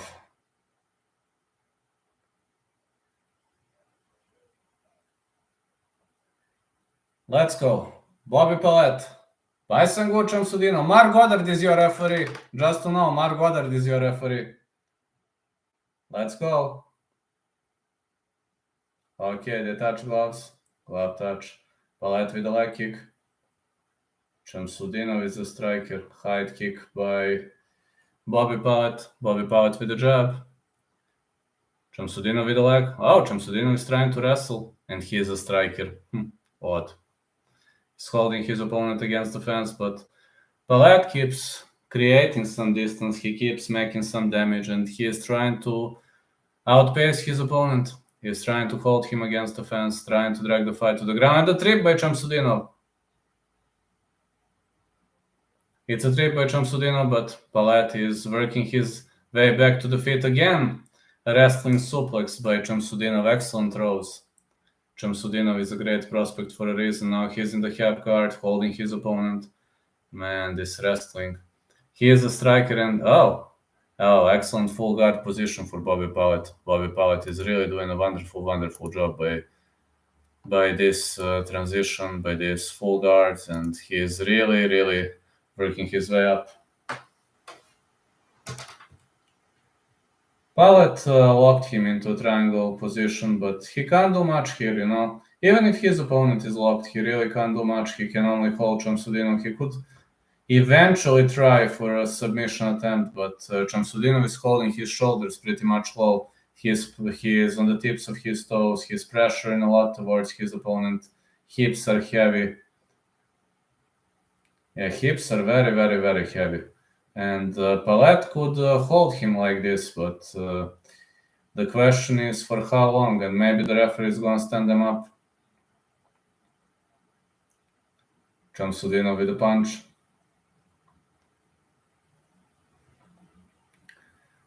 When Shamsudinov is on his knees, he can't land the big haymakers, but as soon as he postures up, we might see some haymakers from the stag guard. Yeah, he's trying to posture up out of the stag guard. He's raining some punches, but Palet is absorbing the damage. We don't see much of a damage on his fence. Good right hand. Really is a good right hand by Shamsudinov. Palet is still holding him. I think the referee is actually going to stand them up. Not much of the action by Shamsudinov. He's holding too much, and the crowd doesn't like this. I'm hearing first boos. Yeah, crowd doesn't like this. Goddard will have to stand them up soon. And according to the rules, Shamsudinov is doing an excellent job. He's holding his opponent. Goddard is demanding more action. Punches from Shamsudinov. Oh, he tries to go for a rubber guard. Is he going to be able to initiate triangle? No. Shamsudinov slips out of it and lands a big right.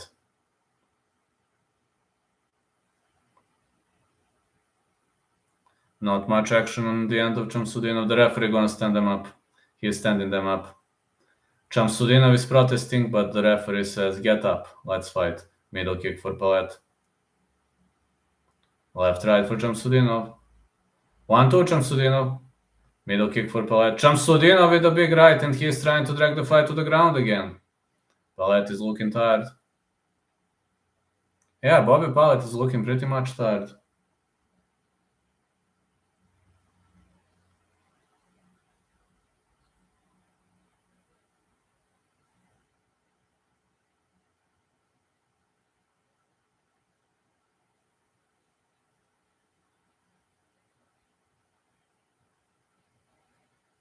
Knees again. And again.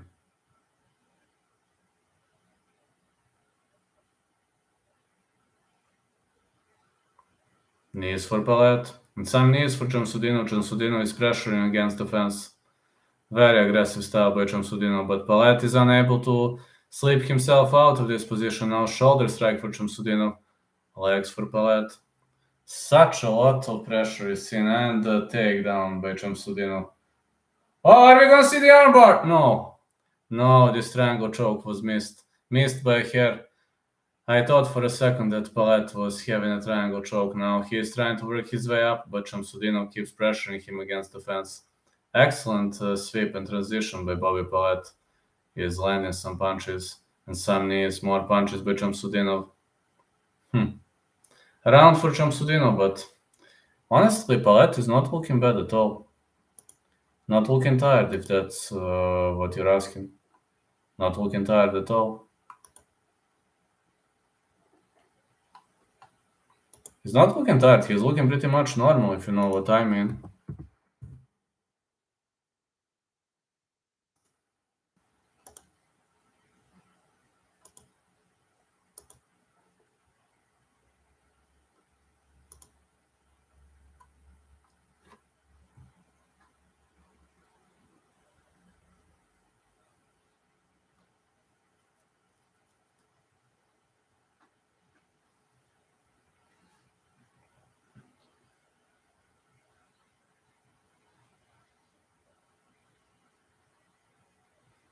Shamsudinov slammed him with a big right here and then instantly transitioned to wrestling. People are saying that he is one of the greatest prospects of this gym. One of the MMA Factory's greatest prospects.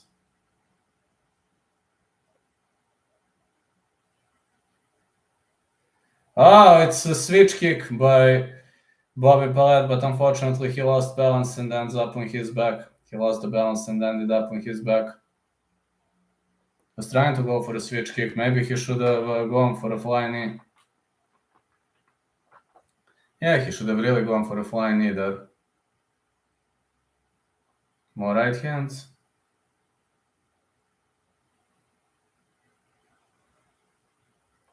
Palat is trying to go for a rubber guard.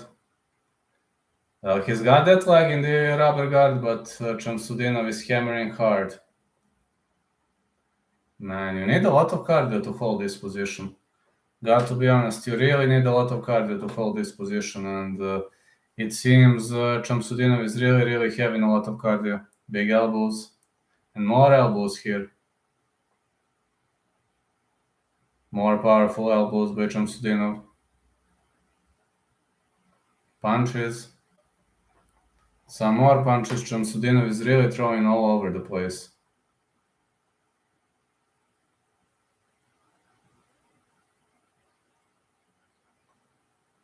Great pressure on the end of Shamsudinov, man. I wonder where did he learn to wrestle like this. Great wrestling. This really is an example of a high-class wrestling.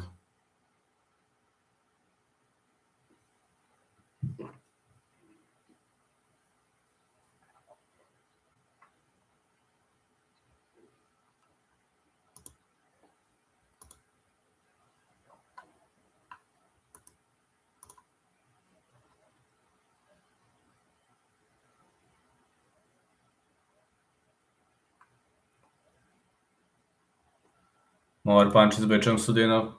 Fighters in the stand-up, but Shamsudinov shoots in again. And he drags Palat to the ground again. But Palat caught a guillotine choke. No, this guillotine choke was not locked in tight. Shamsudinov stays on the top of him.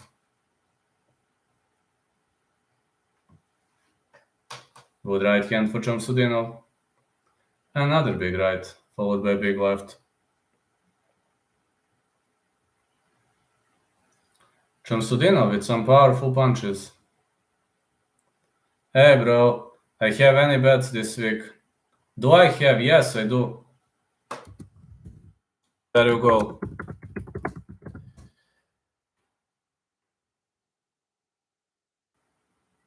Yeah, I do. I'm gonna tell you. Hold on.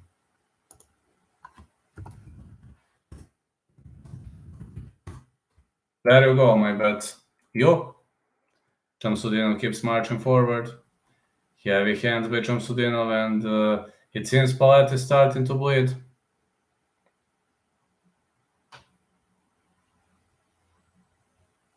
More right hands.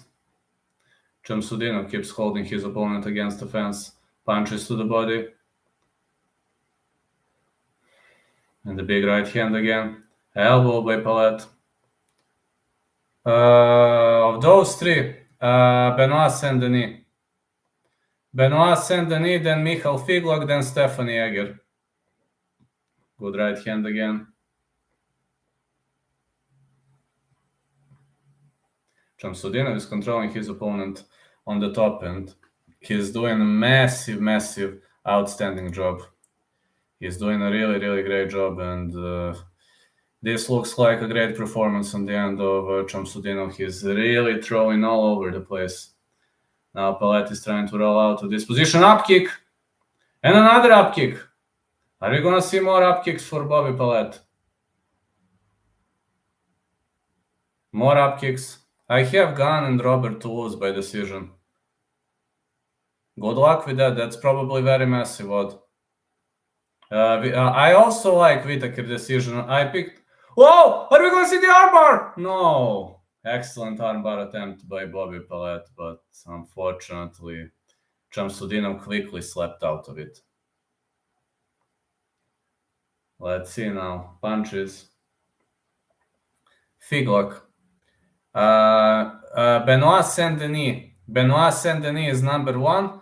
Figlak is number 2. And number 3 is Stephanie Egger.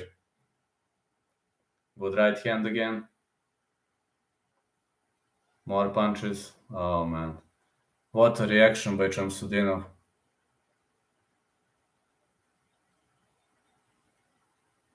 Okay, bro, but why did you not bet Gunn by finish? No, I didn't. I didn't bet on that fight because I'm scared, man. I think Gunn wins by finish, but this is heavyweights, you know. I think fight not going the distance is a better pick. I only bet those 3. Let's see. Didn't bet on underdogs this week, which is strange for me, but This week, no underdogs on my end. Gun by finish is minus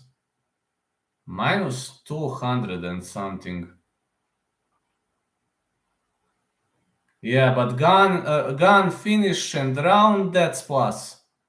Because guns, you know why? Because gun is minus 540. Terrible odds. And gun by finish is also minus. Because odds are like, and Tuivasa has a knockout power. I mean, I still think gun wins, but Tuivasa knocked out Derek Lewis. I would have to be cautious with that. Also, minus 540, too much. Shamsudinov with a big right. Palat is trying to stand and bang.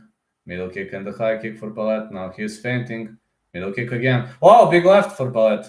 And another big left, but Shamsudinov survives the storm and now he's holding him against the fence.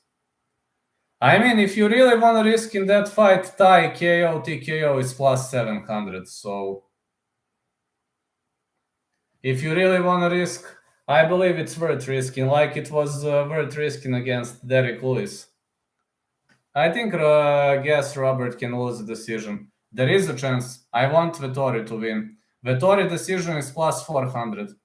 Did you saw face-off between Nasrat Hakparast and Magdesi? Nasrat is very hungry this time. I hope we'll see a cracking comeback of Hakparast. Yes, I've seen that. Yes, I've seen the face. It was a great face-off. Good right hand again by Palat. Elbow by Shamsudinov. Palat is trying to weather the storm. Big right hand for Palat. Shamsudinov keeps pressing him against the fence. Yeah, I've seen what Hakparast did. Nasrat is overrated. Think Magdesi fan. Magdesi outpoint him. I actually have Nasrat decision. Very great card. Yes, it is. I forgot. Can't remember, but he was fighting some big names, but can't remember right now. Shamsudinov with a big left. Excellent inside trip by Shamsudinov. Excellent Kosotogari. This really was a great Kosotogari by Shamsudinov. I think Ziam can be dangerous against Figlok. Yes, he can. If the fight goes the distance, that's going to be a problem for Figlok. I do agree. Ziam is having great cardio. I don't think Figlok has faced a jab like this. Not only jab, cardio. Good point, fight it out. I don't think he's gonna have a broken hand this time. I think Nasrat is fit this time. Man, Ziam has cardio 10 out of 10, if you ask me. He really has a cardio 10 out of 10.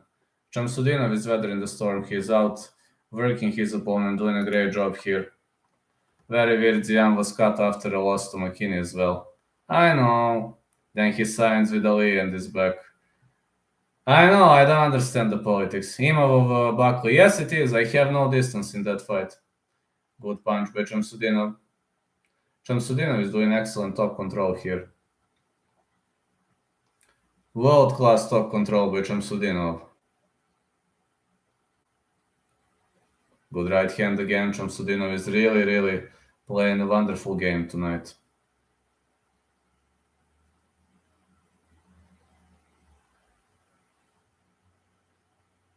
The referee is gonna stand him up.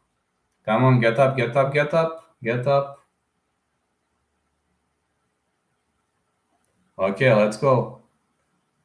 Shamsudinov is marching forward. He's trying to drag the fight to the canvas.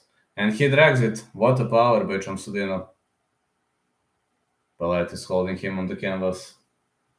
Great fighting by Palat. Excellent, excellent fighting. There is also a newcomer. He's making his UFC debut tomorrow. He's also very well-rounded fighter, Abusupian Magomedov. I know that guy from PFL. I know that guy. I remember him from PFL. But Philip Lins didn't have a good UFC run, despite he used to be a PFL champ, so anything is possible. How is he? What do you think? I think Stoltzfus is gonna win. I don't. Abusupian is not training regularly. That scares me a bit. More punches by Shamsudinov. That's inside info from my coach. My coach is very good with his coach. Good right hand again for Shamsudinov. Shamsudinov is holding this tag guard position. Yeah, that's true. Ah, you know that too. You know also that he is not training regularly. I think everybody knows that. And Stoltz was his training every single day. Stoltz looked good on scales, yes. Yeah, I know as well. He lives 2 hours from me. So you know him in person? Hmm. I'm just telling what my coach said. So you know Abus in person, right? Big punches again. And again. Palet is trying to create some damage, but this is going to be a Chamsudin of 30-27.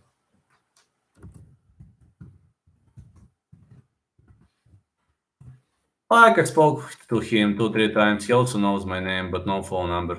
Well, you know him in person, man. I mean, it means a lot. It's awesome. It's awesome if you know him in person. I don't, but I have many info from my coach, from my teammates.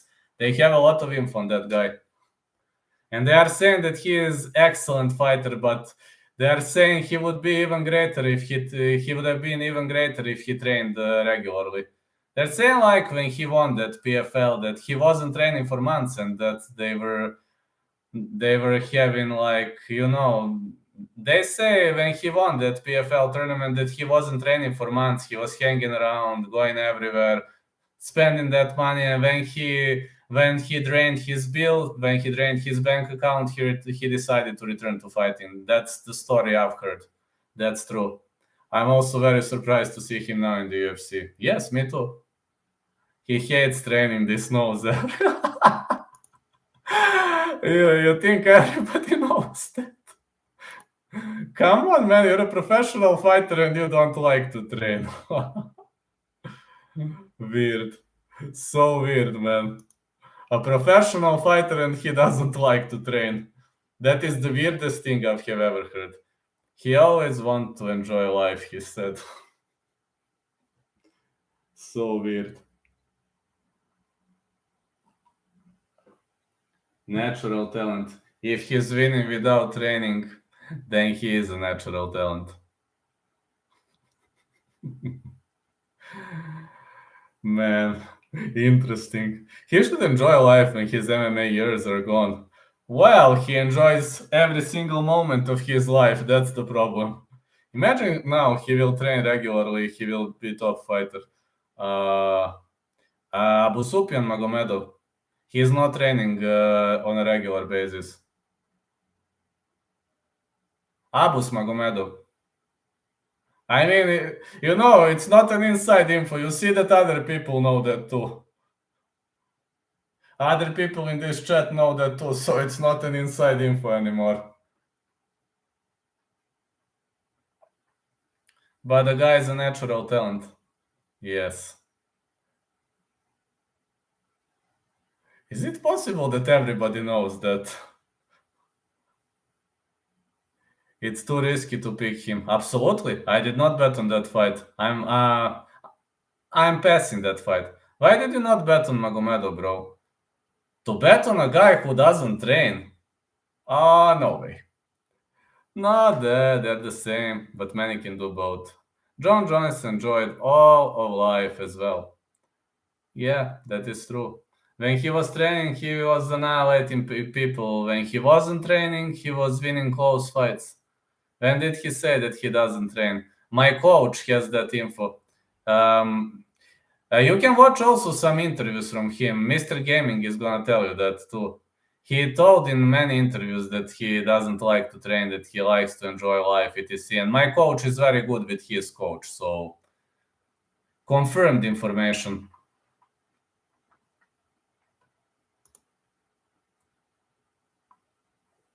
Maybe he trains now, I don't know, but on many occasions he didn't train. No, that's true. Ask anybody, whoever you want, ask. Some people like to train, some people hate to train. He also has a YouTube channel. Really?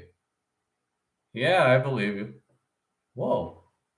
Getting back just to load water. Getting back in 30 seconds.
Here I am. I just had to load water, but here I am. Yeah, I believe you. I know. The guy is a natural talent, not a natural, supernatural talent. The next fight. Let's focus on the next fight. Samir Faidin versus Shajidul Haq. That's interesting. Kind of reminds me of a Cage Warriors. Both of these guys used to be in Cage Warriors promotions. This one could easily go the distance. Both of these guys are extremely tough. This extreme level of toughness might lead us into a great fight.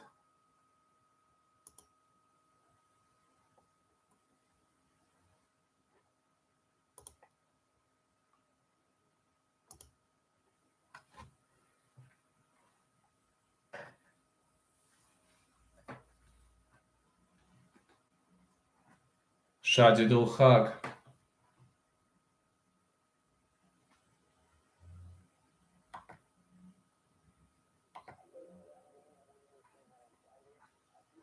He believes he's number one at flyweight. That's Shajidul Haq. Wants to be number one flyweight in the Europe.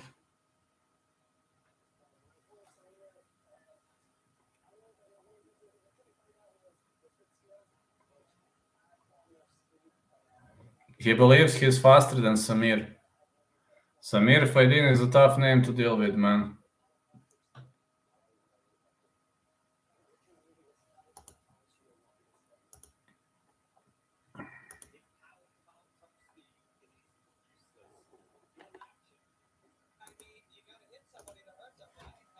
You gotta hit somebody to hurt him, right? That's true. That's true, man. Got Shajidul Haq stepping inside the ring. That's gonna be fun. That's really, really gonna be fun. I'm really looking forward to it. Shajidul Haq is stepping inside the ring. I'm really, really looking forward to it, my lovely lads. These two guys are gonna throw everything they have.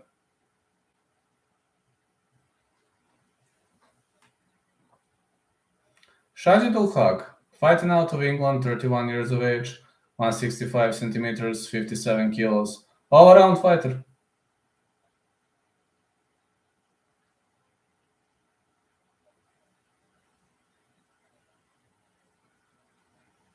He's hugging his corner.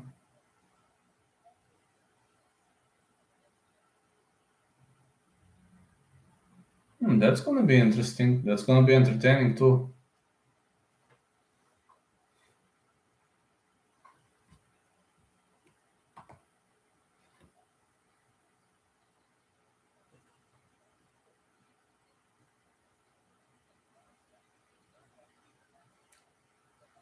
Okay, inspection is finished. The guy is stepping inside the ring.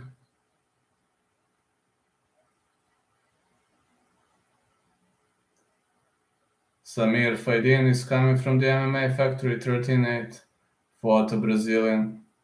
Was really good, really strong, really aggressive. Felt really good for this fight. He was fighting Wilson Hayes.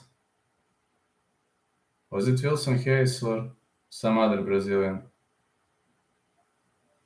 Shajidul Haq is a great grappler. Really flexible with his boxing. Let's see how Samir Faidin is going to fight.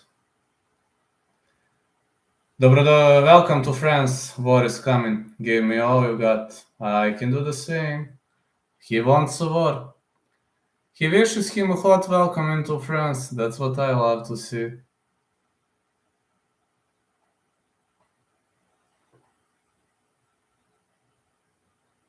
Yeah, that's really what I love to see, man. All kinds of wars coming up here. But he's a real athlete, you know. When he told welcome to France, it means that he's having a lot of respect for his opponent. That's something I really appreciate at fighters when they do have a lot of respect for their enemies. That's something that kind of inspires everybody along the way.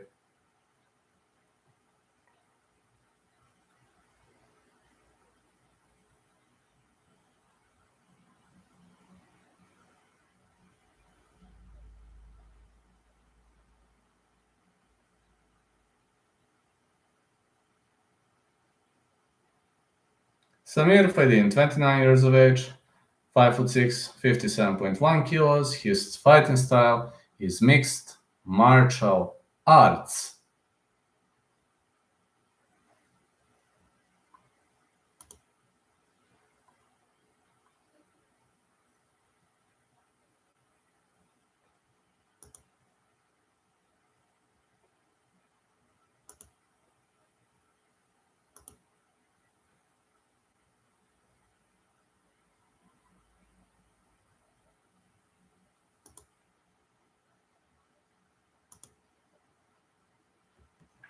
Did not know Samir had a win over Sam Creasy. That's a good one. Yes, I know. I watched that fight. It was awesome one. It really was an awesome one.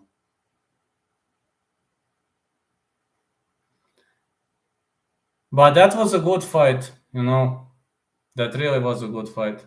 31 years of age, Hag, 29 Faidin. Reach around the same, weight the same. That's gonna be fun. Did not look into this matchup at all, so just browsing topology for both. I was watching that match with Faidin, and believe me, I think this was the match, the best match of Faidin's life, if you're asking me. Like he knew what was going to be Sam Creasy's next move, if you know what I mean. I had a feeling he anticipates every single move. I don't know, his fight IQ was pretty much, super high for that fight. Like they came with a great strategy heading into that fight. I don't know, somebody did a great job, a great research on Sam Creasy. Either it was his cornerman, either it was his coach. I was watching that fight. Remember it very, very well. Didn't tear one though. Back then I wasn't tearing like these days.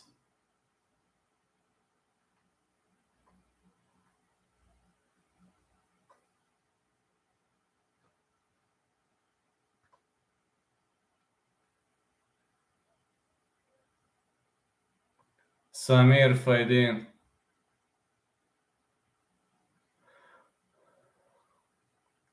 The referee in charge of this contest is Ahmed Korchi.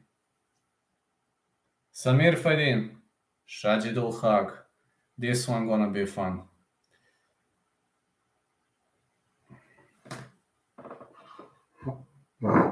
This one is really gonna be fun. Okay, they touch gloves. Let's go. Jabs for Faidin. Leg kicks. And another leg kick. Left, right, left. Push kick.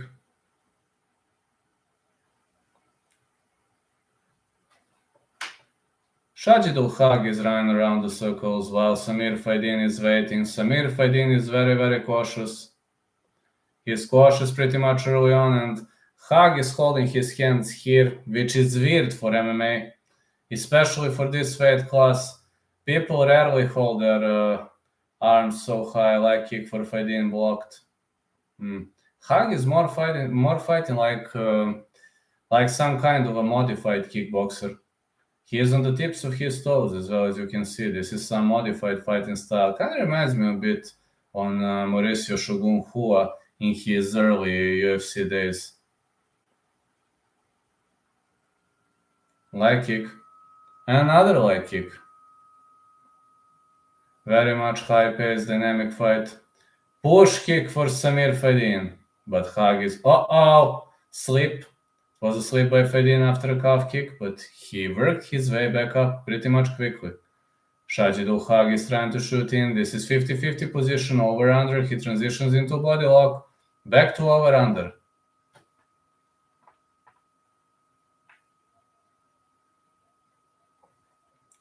More right hands.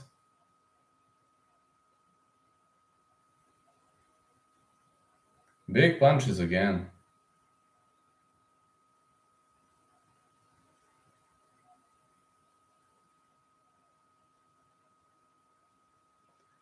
Shajidul Haq is trying to hoop on his back.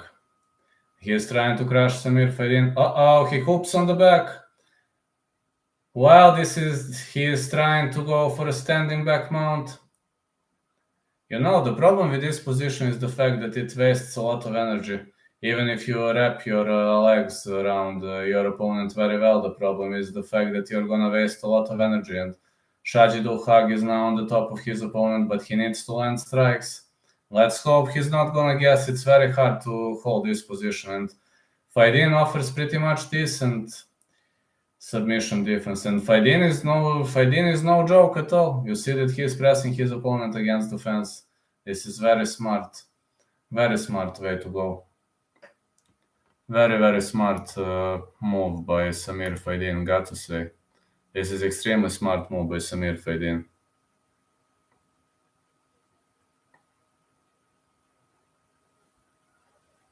More strikes.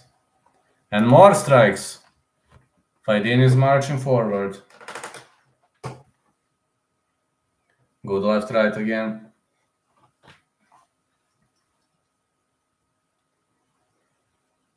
Haq keeps trying to wrestle. Now he unloads some punches. Samir with a great reversal.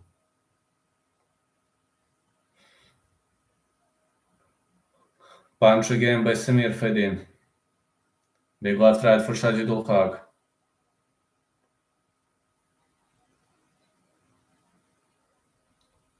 Whoa, man, what a great counter by Faidin. It really was a counter on point by Samir Faidin. Good job, Faidin. Another leg kick.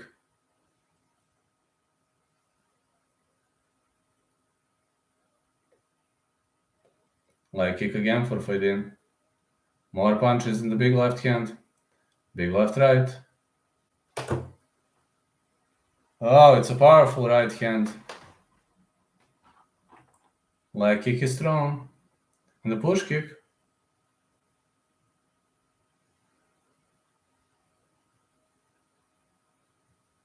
Punch to the body. Violent leg kick this was. Push kick. Another push kick. It's a trip by Shajidul Haq. Shajidul Haq has him in the full mount. The problem is we got only 15 seconds left until the end of the round, but Shajidul Haq is gonna win this round. More punches for Haq. Faidin is trying to work his way out of this position. This is side mount now.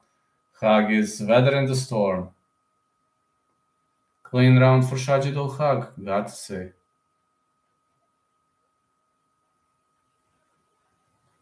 Very dynamic event, got to say. I'm enjoying this one.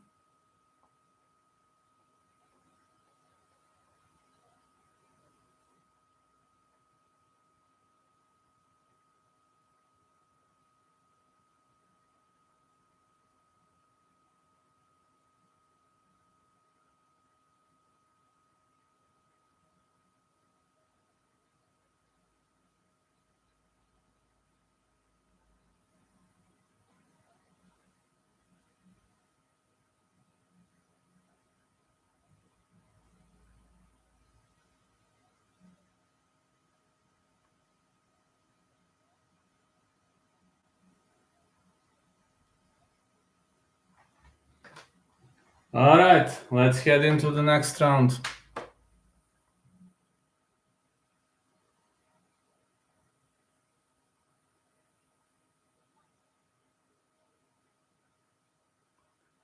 More punches by Shajidul Haq. Haq is trying to march forward. Left, right for Shajidul Haq. Leg kick again. Again, big right. And a middle kick for Samir Faidin. More punches are thrown. Big right again for Haq. Faidin with a leg kick. Excellent left by Faidin. Haq needs to drag this fight to the ground ASAP. More punches for Haq. He is pushing. Leg kick for Faidin. Actually, this was a calf kick. My mistake, it was a calf kick.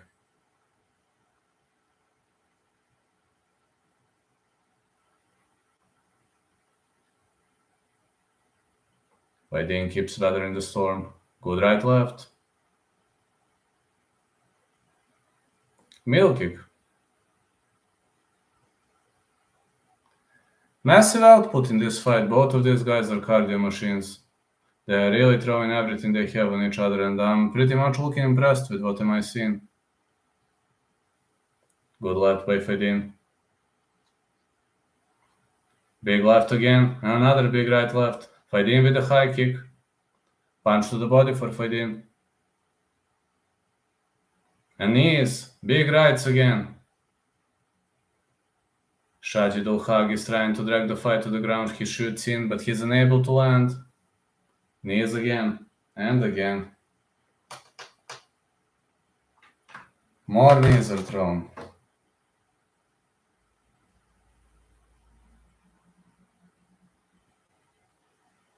Whoa! Violent punches for Haq.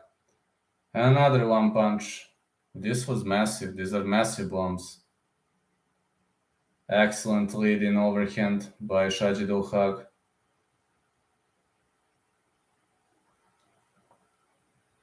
He keeps shooting in. Drags the fight to the ground.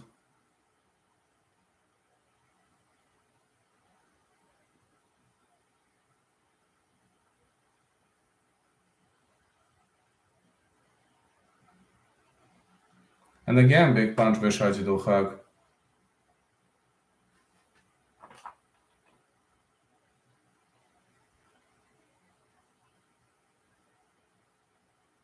Good right again. And again, good right by Shajidul Haq. Big punches.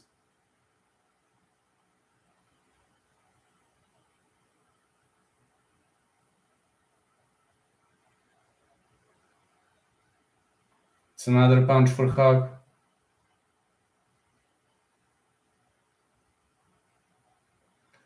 Haq is having his back. Fedin rolls out of this position, but Haq is trying to go for a reversal, and now he's on his back. Punches for Haq. And more punches. Haq is trying to control Fedin against the fence. Now he gives up. He keeps raining those shots, and Fedin is fighting pretty much wisely here, but it seems Haq's wrestling is pretty much on point. Great transitions by Samir Fedin. Oh, middle kick for Fedin. Haq with a knee. Fedin fires back with one knee in return. Good knees and an excellent left hand by Shajidul Haq. Fedin is having a hard time adjusting to this position. This looks like a total war on my end. Let's go. Big punches for Fedin. Another big punch. Good right hand. Fedin is barely standing, man. Leg kicks. Haq is trying to shoot in. He is trying to hold his opponent on the canvas.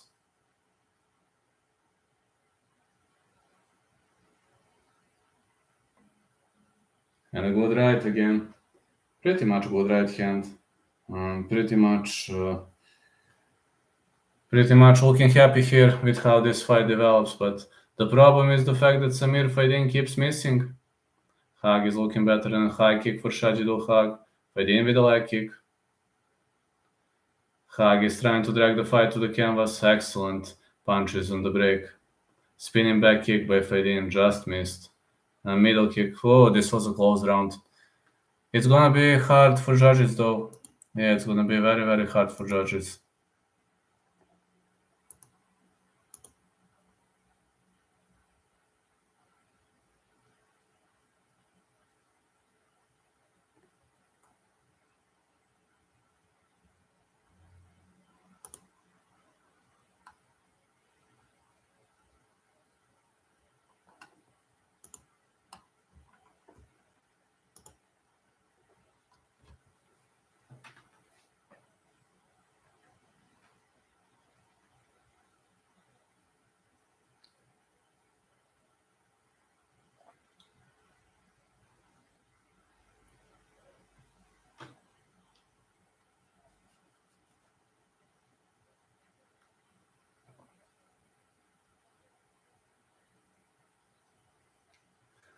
We're heading into round 3. That's gonna be fun.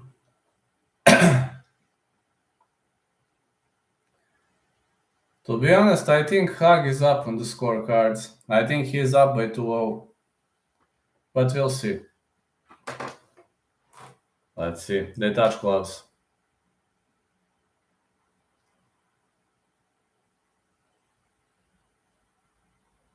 Push kick by Hag.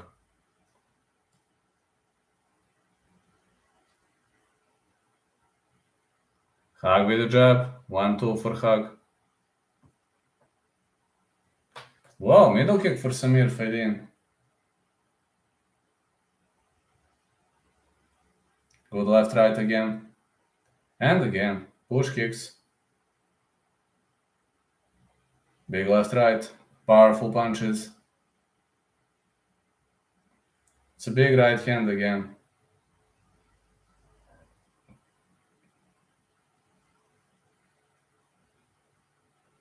Leg kick again. And again, big left right for Shajidul Haq. Shajidul Haq is looking better. But you never know with judges. I mean, maybe I'm misscoring. Anything is possible. Push kick again for Haq. Push kick for Fedin. The big left hand. Fighters are marching forward. Shajidul Haq keeps shooting in.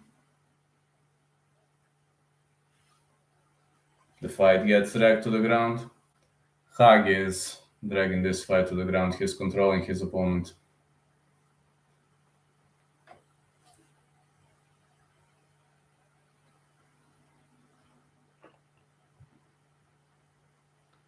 More punches.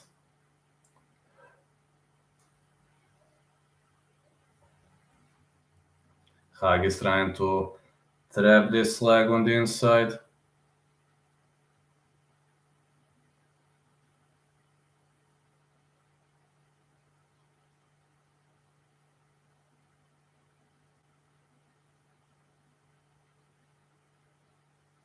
Oh, big rights.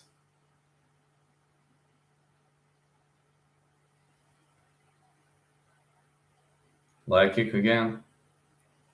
Again, some leg kick.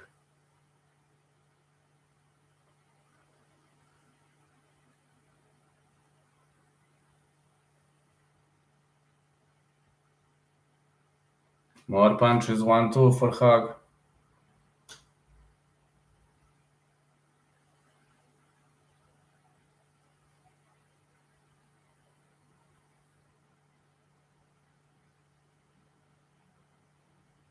Oh, big right. Leg kick.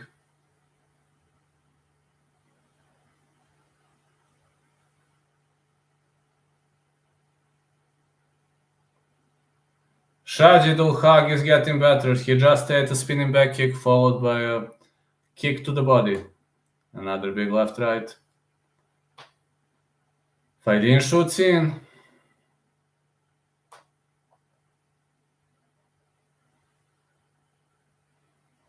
Haq drags him to the ground again.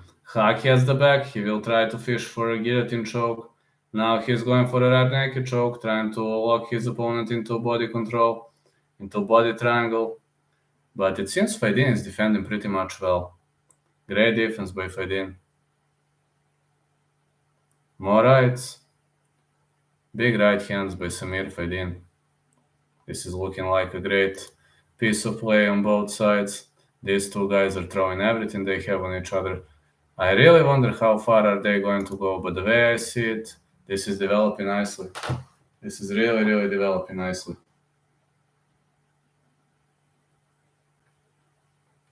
More punches here.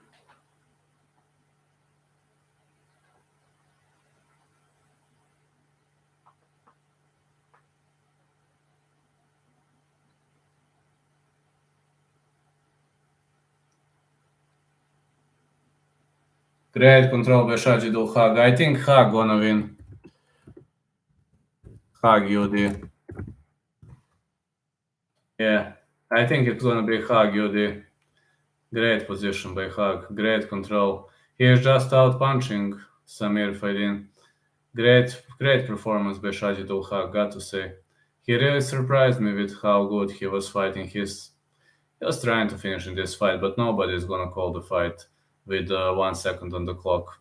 This goes the distance, but I think I know who won.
I'm pretty much confident in who won the fight and how.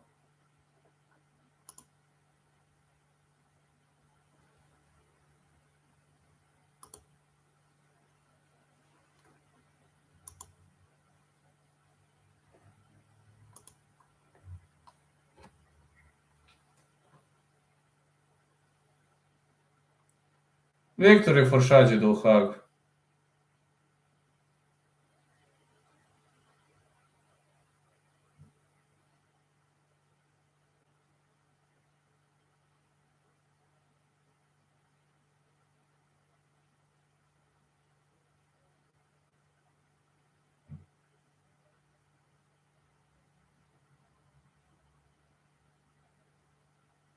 Shajid ul Haq winner by split decision. Whoa.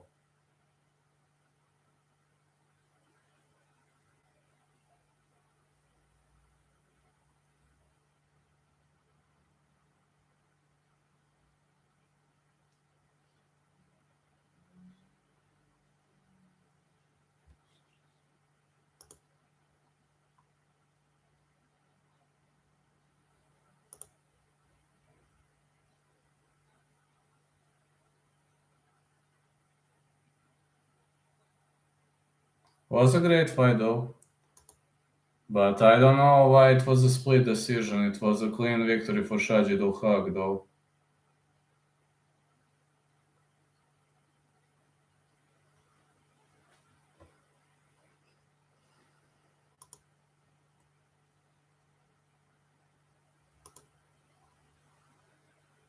Teddy Violet versus Giles Sudela. That's interesting. Another interesting matchup.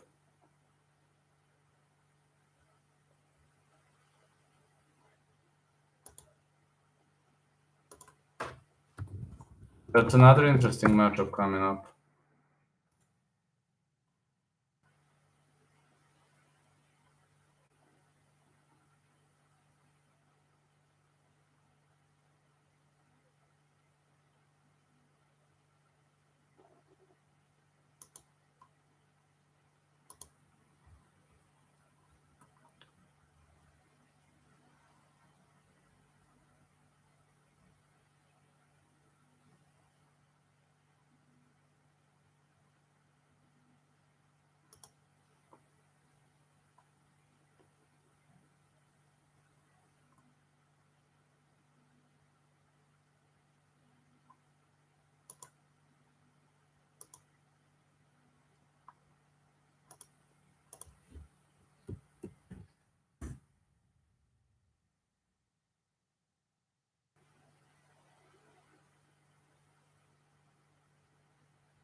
Let's see now. Giles Udelia coming out of Marseille. 18 fights, 13 victories, 5 defeats. First time in Paris, unknown land. For somebody out of Marseille, a good aggressive opponent. A guy out of Marseille is looking for a finish. Let's hope he'll get one. He is not planning to give up. Looking for the KO and the submission. Pretty much brave statements. That's what I like to hear. Message to the public. Enjoy. May the best win, as usual. Venom is the official sponsor.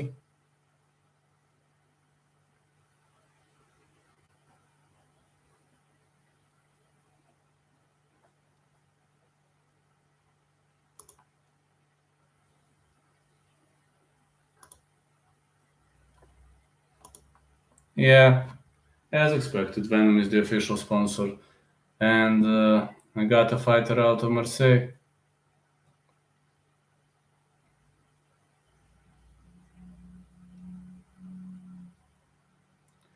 Giles Sudelia, 28 years of age, 189 centimeters, very, very tall fighter for a lightweight, 70.5 kilos, a striker.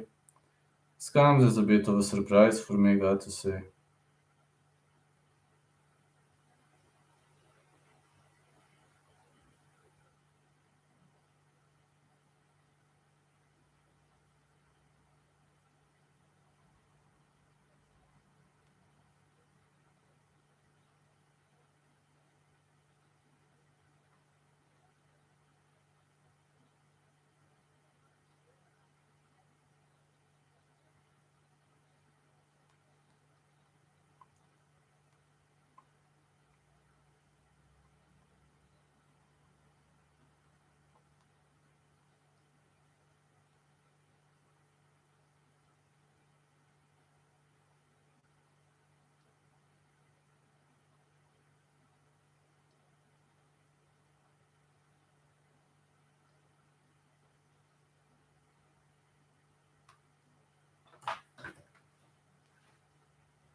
This guy is doing it with the pleasure and because of the pleasure.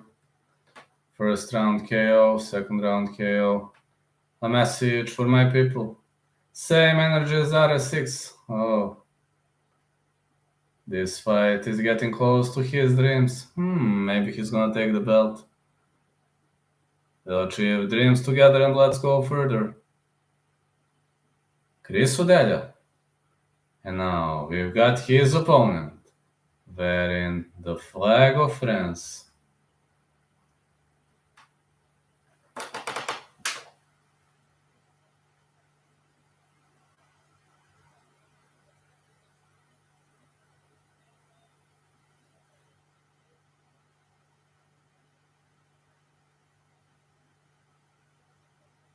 Teddy Violet, 11'4", 30 years of age, 176 centimeters, 70.3 kilos, a striker, and he's looking pretty much dangerous. Nowadays, this guy looking pretty much dangerous, got to say.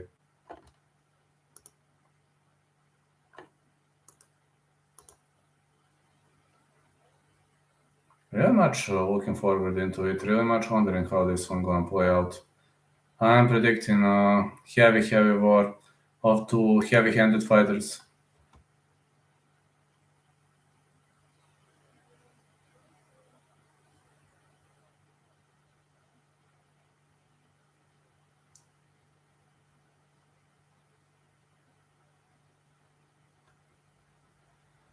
28 years of age for Udelia, 30 for Violet. Udelia is way longer, 3 inches of reach advantage for Udelia, 3.5 inches of reach advantage.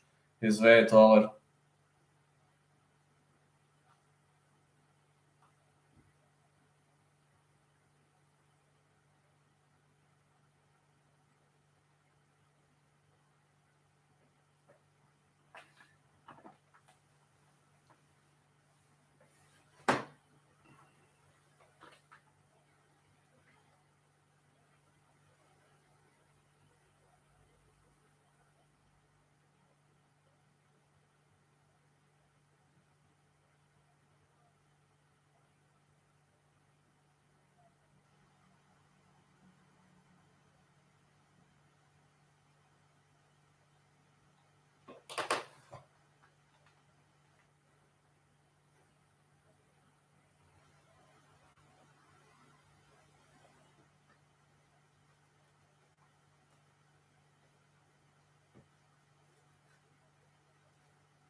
Teddy Violet versus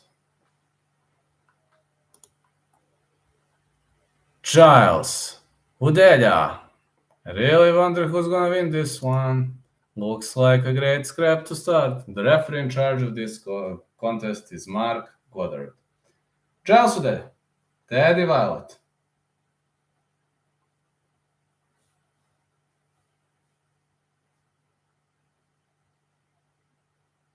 Teddy Violet is in orange gloves. Giles Udelia is in blue gloves. Violet keeps marching forward. Big left hand. And a big leg kick for Giles Udelia. Violet with a leg kick again. Yeah, Violet is a smaller guy, pretty much easier to recognize them. Udelia is trying to fight on the outside. Good leg kick by Udelia, and another good leg kick. Fly knee by Udelia. And he drops Violet. Violet is having a hard time. He needs to recuperate. He needs to recover. Udelia is trying to trap him into crucifixion. He stays in the full... He is trying to stay in the side control. Full guard. It's a sweep attempt by Udelia. But it seems... no, it's a sweep attempt by Violet, but Udelia is holding him on the canvas.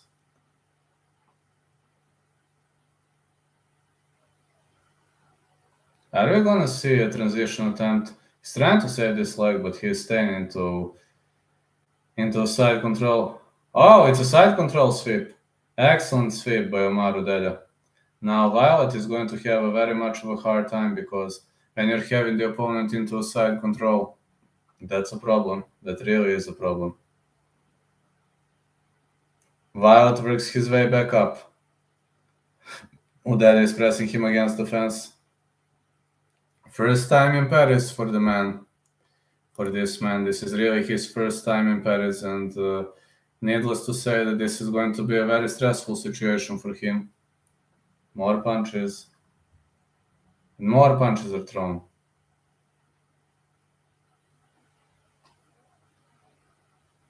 More right hands.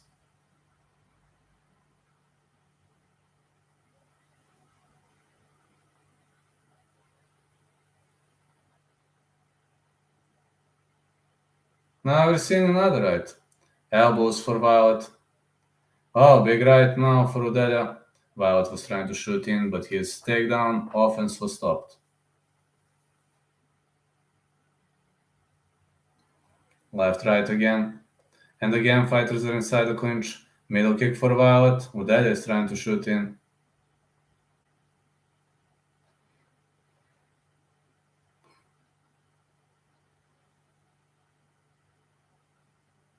Elbows again. And again, some punches to the body.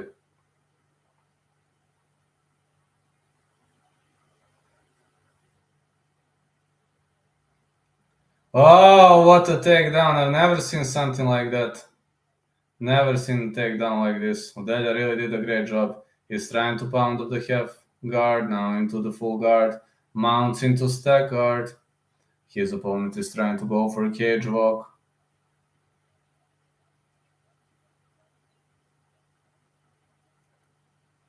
Udelia is trying to control him. Violet with a sweep, but Udelia stays on the top of him.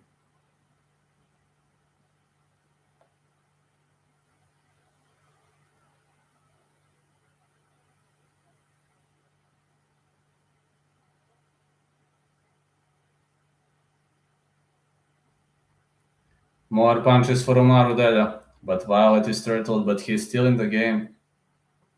Udelia is trying to choke him out. Uh-oh, this looks pretty much deep. His opponent won't be able to bridge out of this position. His opponent is still turtled. Well, Udelia needs to hit more. Udelia is now trying to fish for a rear naked choke.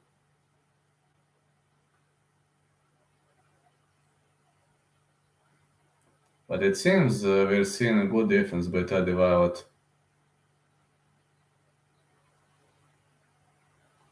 Uh-oh, body triangle.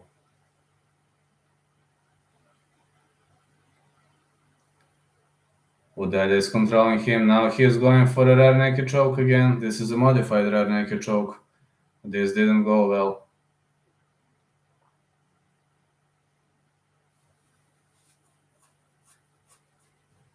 Some knees are thrown. Yeah, these big knees are pretty much thrown violently. Heavy hands.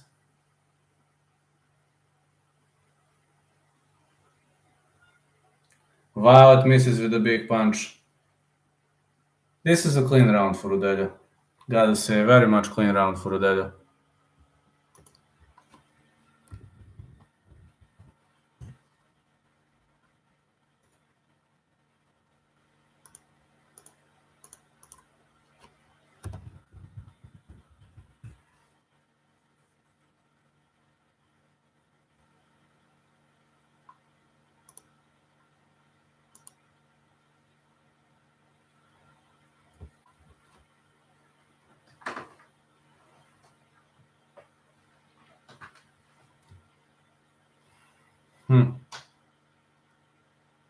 That flying knee dropped his opponent.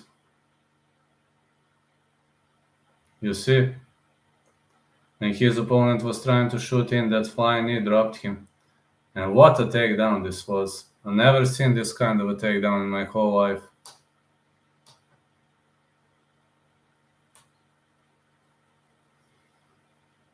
Clean round for the fighter from Marseille. Let's go into round number 2. Middle kick.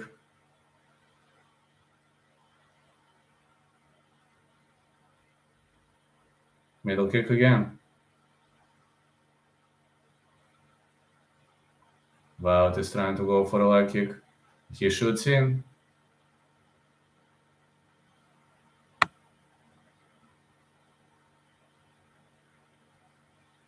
Oh, big right. More punches here.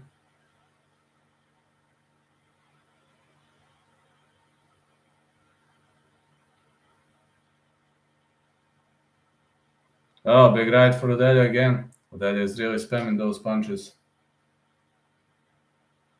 Again punch.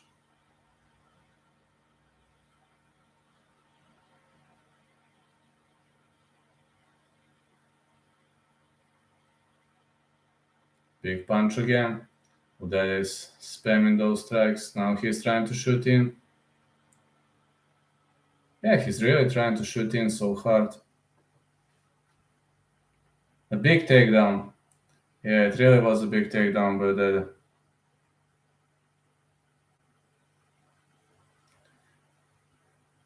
Udell is now trying to hook on the opponent's back, but it seems we're gonna see a sweep attempt. Now Violet is on his back. Great fight so far. Now Violet hoops on the top of him. He's now in the half guard. Let's see how is Udell on the bottom. I really wonder how is he fighting on the bottom. Is he good or bad on the bottom? That's what I'm wondering.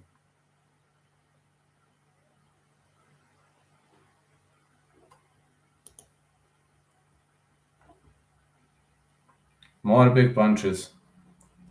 And another big punch. Now Violet is pounding up the top. Pretty much exciting matchup, got to say. These two guys are throwing everything they have on each other. Both fighters are now pressed against the fence. Really looking like a great war now. Now really looking like a great war.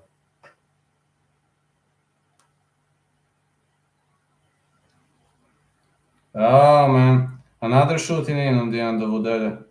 Really much another shooting in. Great performance. Udell is now on the top of his opponent.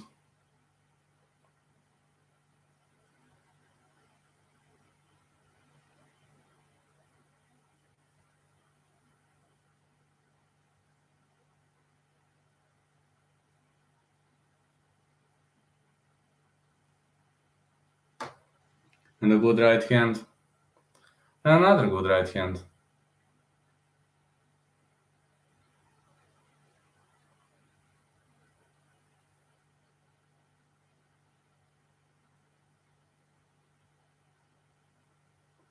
Udelia hoops on the back again, and now he will try to strike out of this position. It seems Violet is defending his neck pretty much well. Great neck defense by Teddy Violet. I'm really enjoying what am I seeing. Yeah, I'm really enjoying what am I seeing tonight. Oh, it's a triangle control for Umaru Udelia. He is very long. His limbs are long, but he is trying to crash his opponent's posture. And Violet is gonna reverse out of this position. He is now working for a leg lock. But if you flex your leg, it's almost impossible to finish. Yeah, easy slip by Udelia. Now Udelia hoops on the top of his opponent. You see how he's holding that arm. See how he holds that arm. He's trying to crush his opponent's posture. More punches by Udelia. Now Udelia lands in the full mount. Well, this could be tricky, but it doesn't have to. It doesn't have to be. We got 30 seconds on the clock. Udelia wants to go for the high mount. He might go for the armbar from here. But he wants to strike. Big punches for Udelia. His opponent gave him back. Now we're seeing back mount. This is probably going to be another round for Udelia.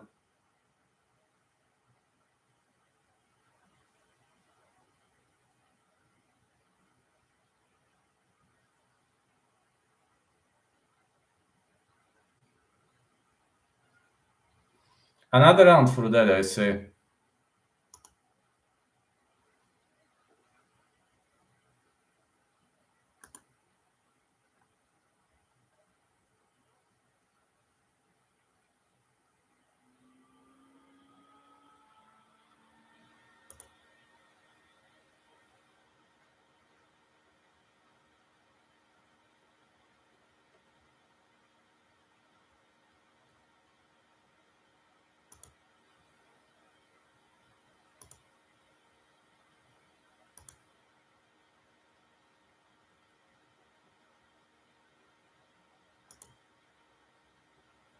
Looks like a pretty much decent piece of scrap, as much as I can say.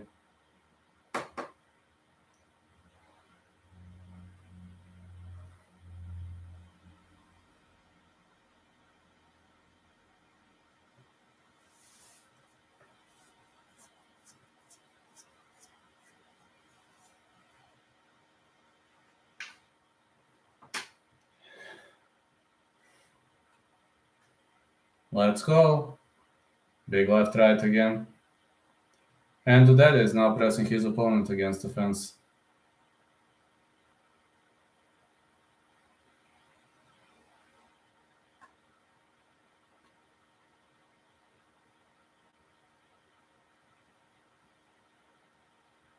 More punches. Heavy hands again.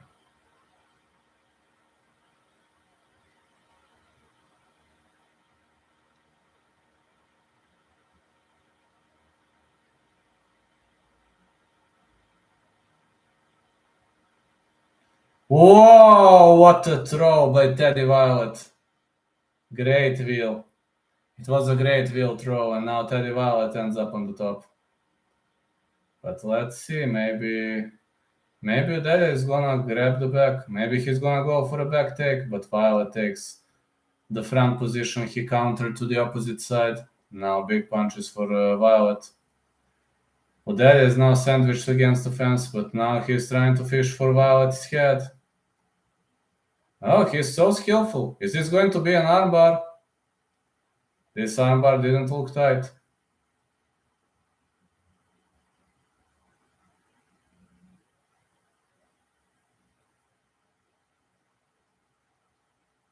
Oh, big punches for Violet. What a great fight this is.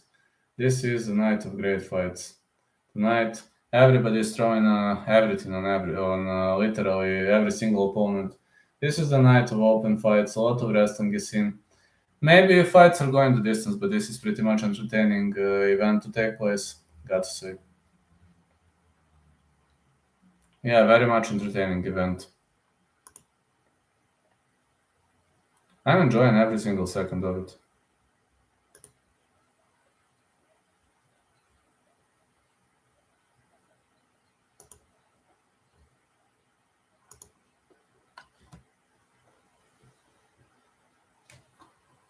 Yeah, I'm enjoying every single second of it.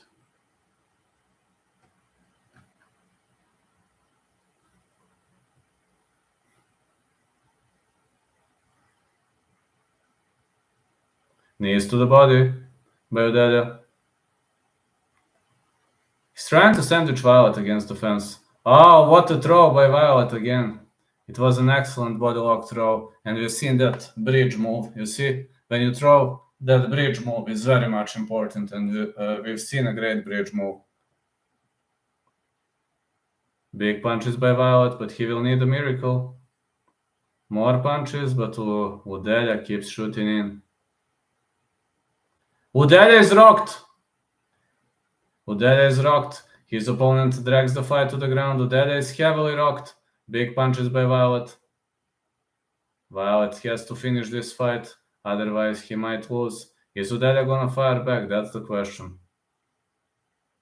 Back mount with both hooks in, now side mount. Violet is unloading some heavy barrages of bombs, but it seems Udelia recovered a bit. This fight could be a draw too. Side mount, this is another tough position. Back mount with one hook in. Maybe we're gonna see 3/4 mount punches for Violet, but Udelia is still in the game.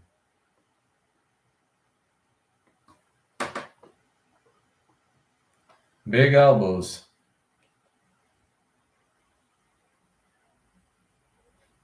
Another big elbow.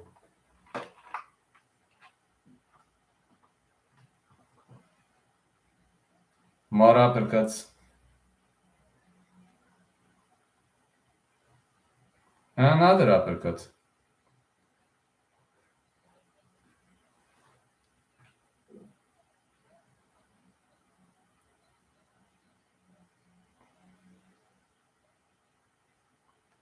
Seems Udelia is trying to reverse, but now Udelia is on the top of him. Wow, he has his opponent into the crucifixion. Oh, he has him into crucifixion. He has to attack now. He needs to attack with elbows. 7 seconds left on the clock. But he doesn't have much more time to finish this fight. Oh.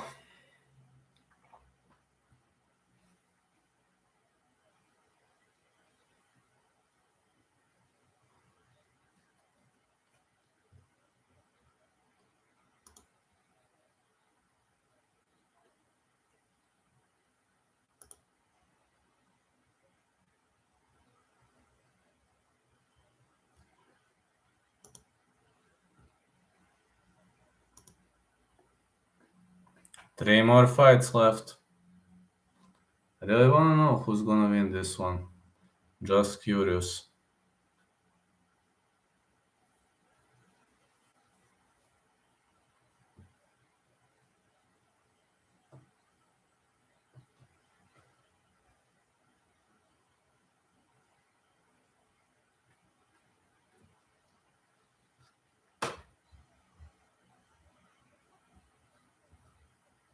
I don't know, man. This is gonna be close.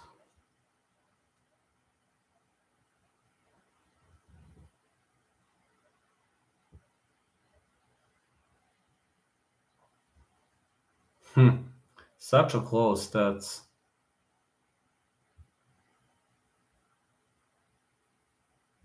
I assume it's gonna be a split decision. I have it a draw.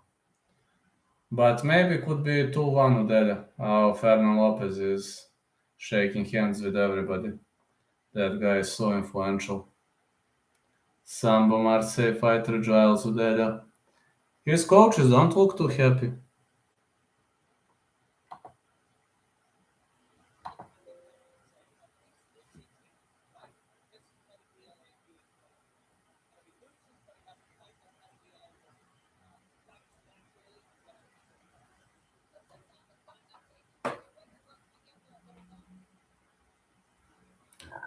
Goddard is calling both of them.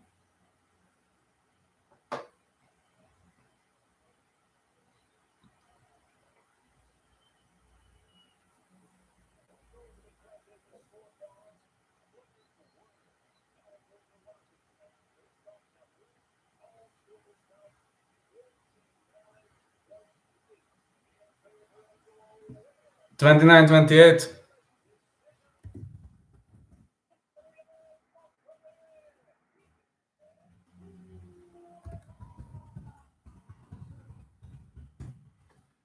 Unanimous decision win, Giles Udela.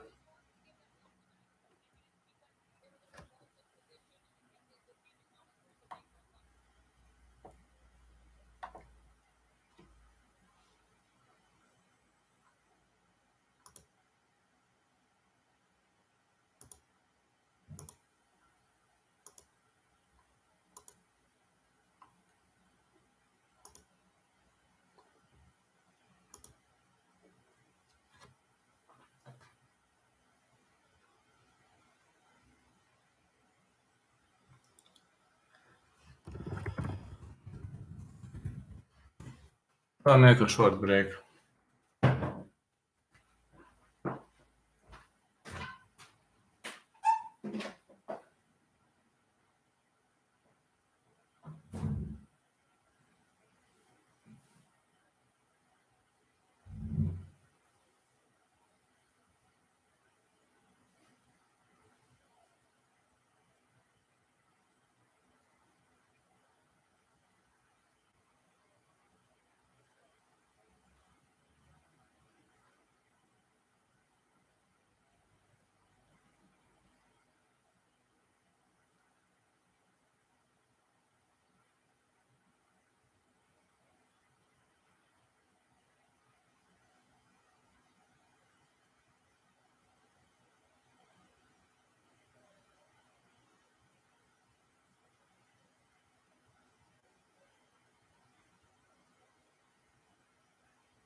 All right, let's go to the next fight. I'm lucky because there is no breaks between the fights. That's something that pretty much makes me happy here. And we're having the fight between Alion Nahaye and David Tonatiuh Kroll. Alion Nahaye, 31 years of age, 170 centimeters.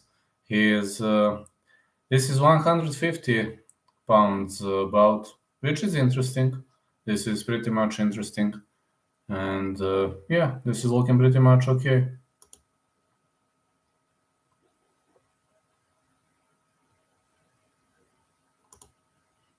Alon Nahaye is stepping inside the ring, and his opponent is David Tonatiuh Kroll. That's his opponent.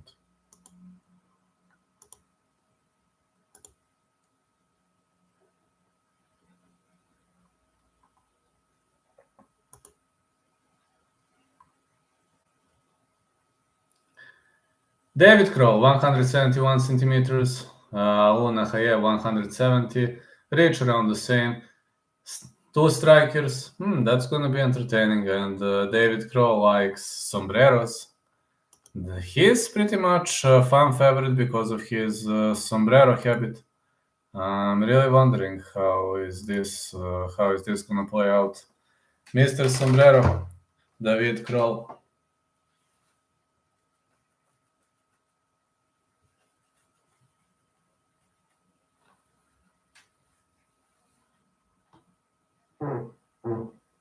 David Kroll, this is going to be awesome.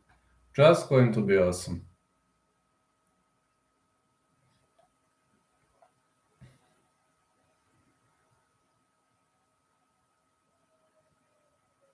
Oh man, look at all those sombreros. The part of Mexico inside the France.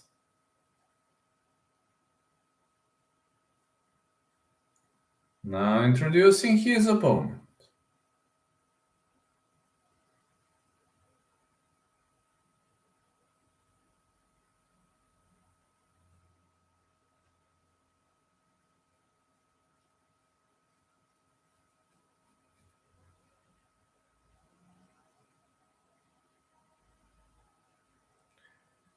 His opponent, Alion Nahaye. The referee is Ahmed Korchi. Alion Nahaye. David Tonatiuh Kroll. David Kroll. Alion Nahaye. Here we go.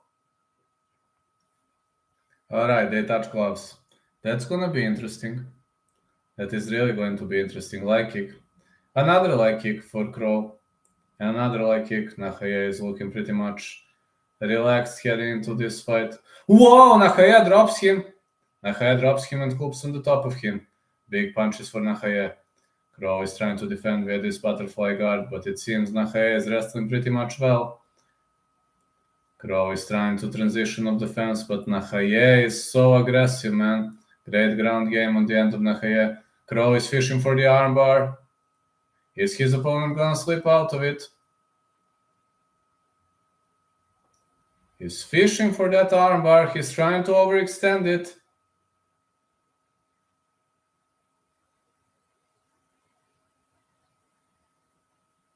Well, it really looks deep from here. Man, what is Nahaye made of?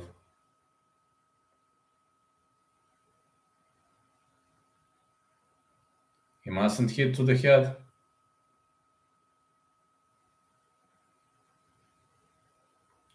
This armbar is looking pretty much deep on the end of David Kroll.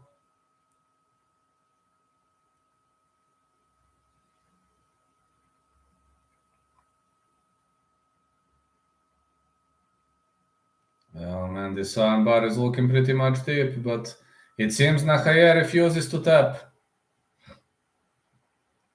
Kroll took that arm, but it's still looking like a decent submission offense.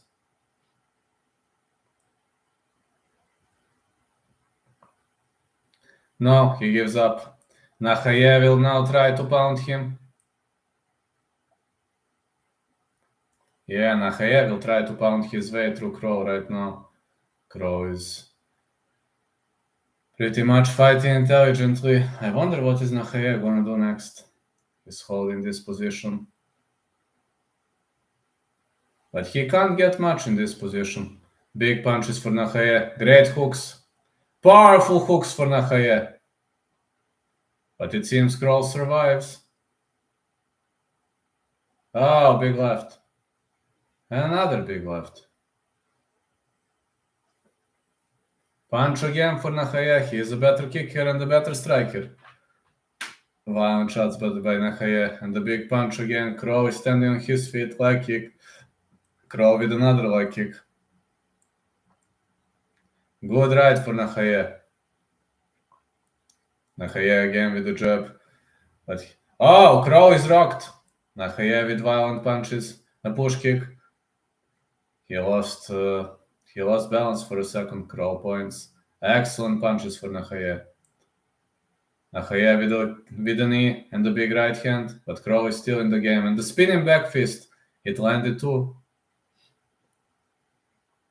Crow is still pressuring. Leg kick for Crow. 1-2 Nahaye. Oh, it's a flying elbow. Nahaye drags him to the ground. Now he will try to pound him out. Great round for Nahaye. Big punches and elbows. Now his opponent is trying to sweep via butterfly guard, but Nahaye ends up in the full guard.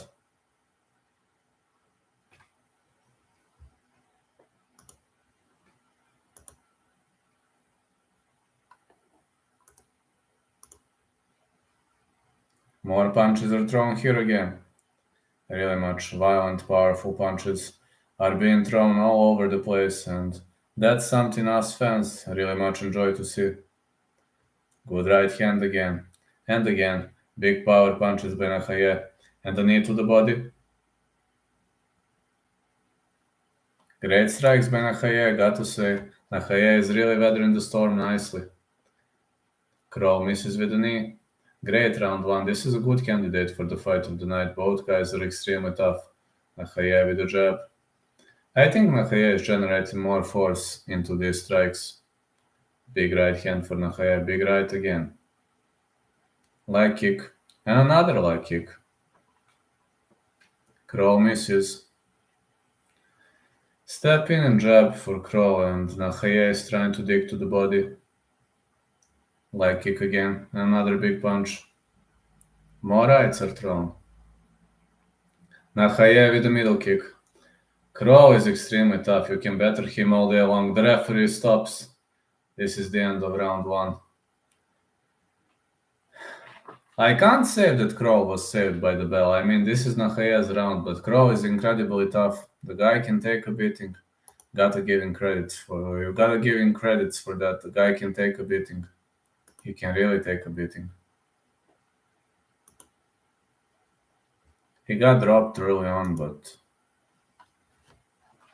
he survived the onslaught. Pretty much. The guy is tougher than he looks.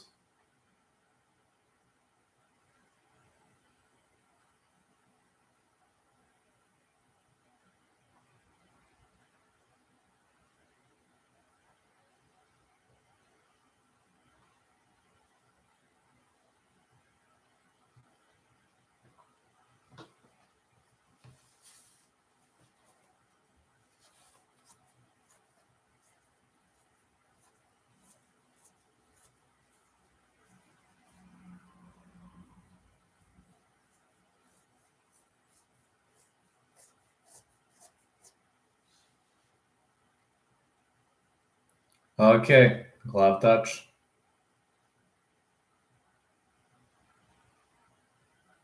Leg kick. Another leg kick. Crow is trying to shoot in, but it seems Nahaye not gonna let him. Oh, Nahaye caught him into a guillotine choke. But Crow should slip out of this. This is not looking tight. He's shrimping to the side, but this is not tight. This guillotine is not tight, you know. When you have a space to shrimp to the side, nothing much can happen. I remember this situation in a Centurion FC fight. Crow is now in the Great position. Great position for Kroll. He is in the full mount. No, he is in the 3/4 mount. This is even better position. Better position for holding, but worse position for making some damage.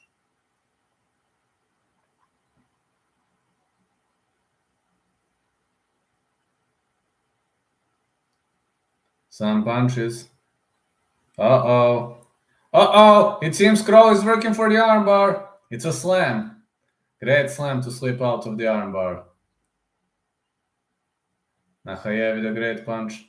I think it was a slam to the head, man. I think this was an illegal slam, though, but the referee was close. More punches for Nahaye.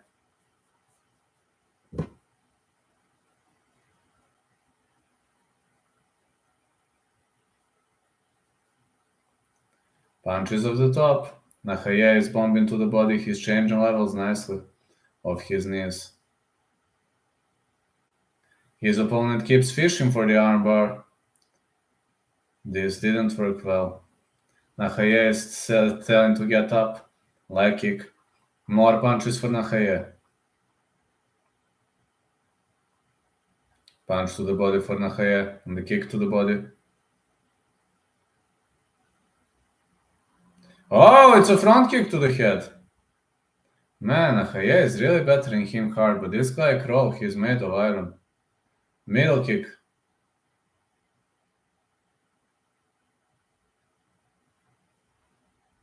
Middle kick again for Nahaye, but Kroll is made of iron tonight. And the high kick. Good left right. 1-2 for Nahaye again. And more uppercuts and power punches, but it seems Kroll is made of iron tonight. I don't know what is that guy made of, but he has a chin, and he has a great chin. Oh, it's a front kick again for Kroll. For Nahaye, sorry. More punches, 1-2 for Kroll. Now 1-2 for Nahaye in return. The leading hook. 1-2 Nahaye. Oh, big right for Kroll. Now Nahaye keeps pressuring him against the fence. Kroll is now trying to shoot in.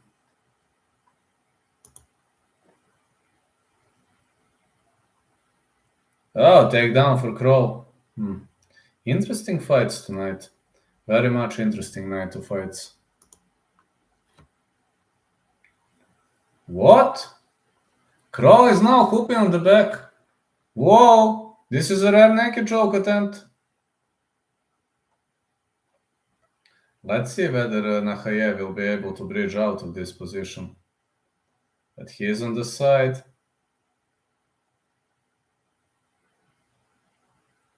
This back take is looking pretty much dangerous.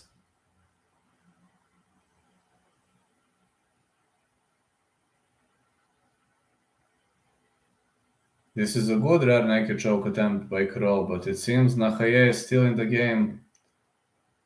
This is under the chin. I don't know how Nahaye didn't still tap.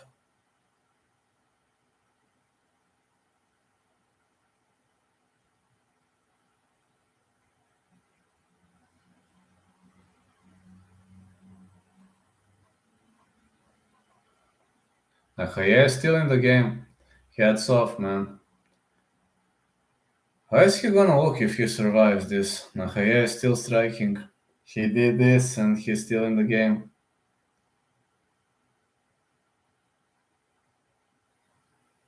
This is a neck crank by Kroll. Could be round for Kroll. He is ending it in the full mount. Nahaye is defending. I think he was saved by the bell this time. 1-1. I could say 1-1. What a great fight we have. Both of these guys are extremely, extremely tough, and this looks like a great scrap, at least on my end.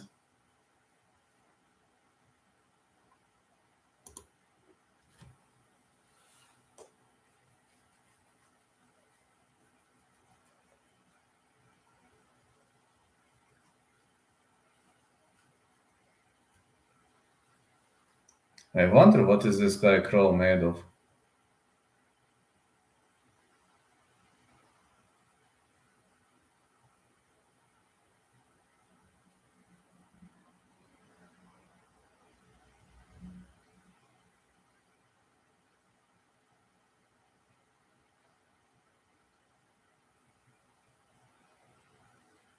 We are gonna head into round 3 soon. When they ask how are you spending nights?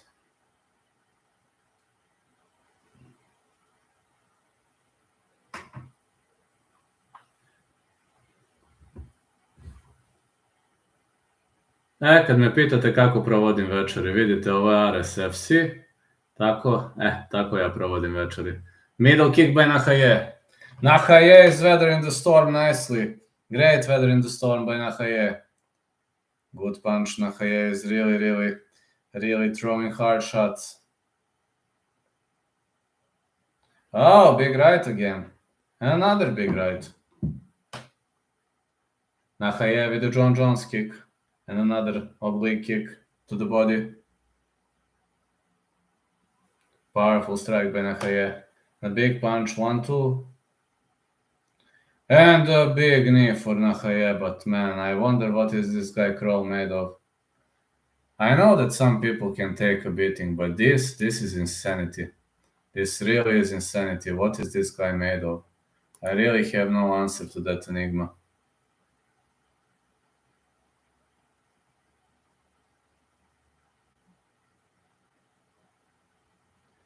Kroll ends up in the top position, but his head is stuck now into the guillotine choke. He is landing some shoulder strikes. He could try to choke his opponent out via front full choke, but he is fishing for that crucifixion.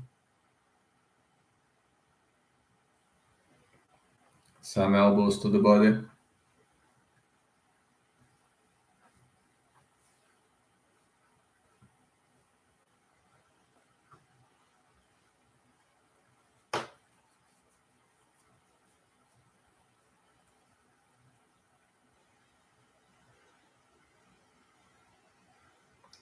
Well, now Kroll is into north-south position, but Nahaye now drags him to the ground, and now Nahaye is in the top position. Excellent position for Nahaye.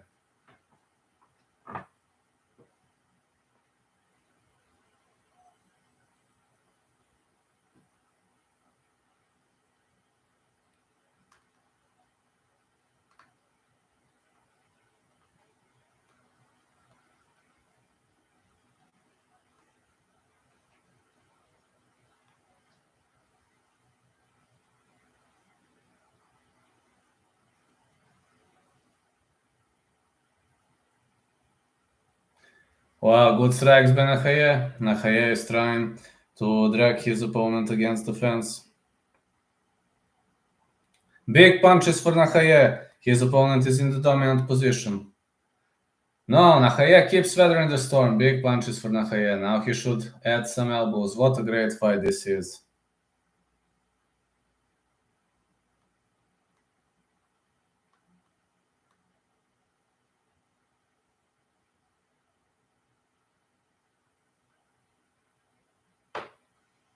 Good right hand again. And another good right. We're really seeing some heavy shots by Nahaye, but the way I see it, this is really looking awesome.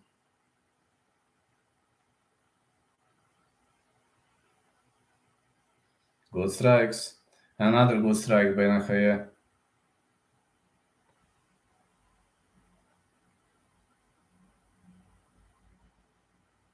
Nahaye is staying on the top of his opponent. He's really weathering the storm nicely here. Good strikes. Another good strike.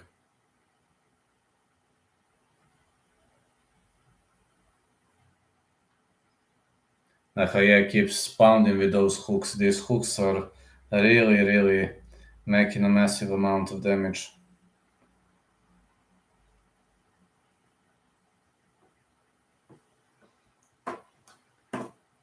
Good strikes by Nahaye. It seems Kroll is gonna endure until the whole end. Nahaye wants to grapple. He wants to drag this fight to the ground. Excellent front roll by Kroll, but it didn't work well. Punches again for Kroll. Big lefts. Another excellent strike is added to this combo.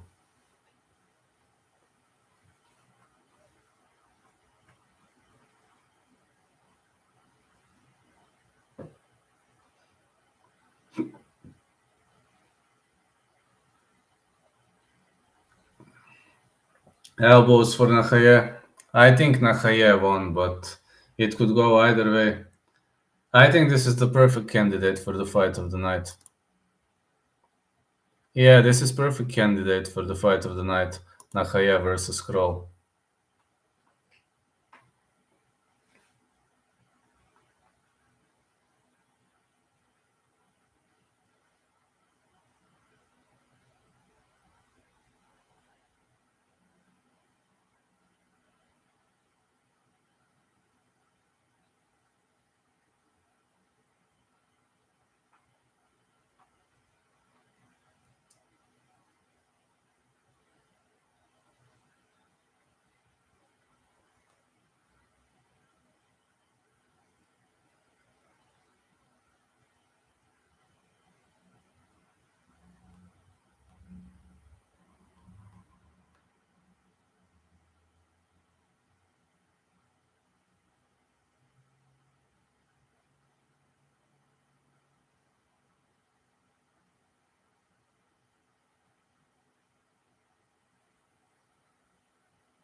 All right.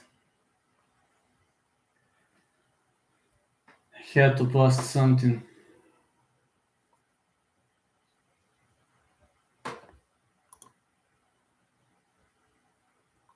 Let's go. The next fight is between Azamat Nuftilayev and Slim Trabelsi. I think Nakhayev won this fight, but let's see what the judge is gonna say.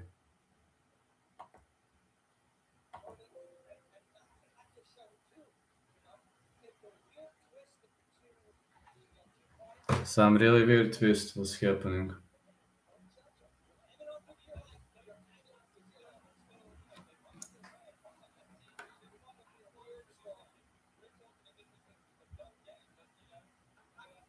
How many dogs win so far? I'm gonna check it out now. One, two, three, four, four. Let's see now who's gonna win, but I think favorite gonna win now.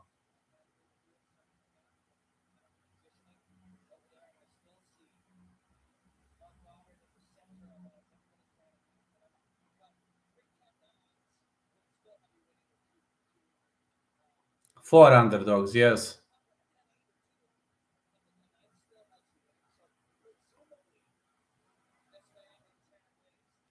Man, what are they waiting so far?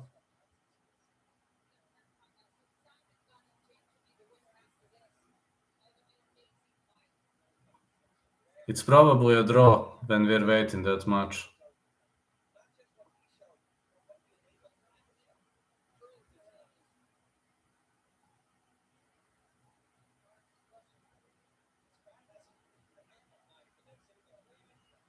Crowd is quiet, they're sitting there waiting, they're nervous.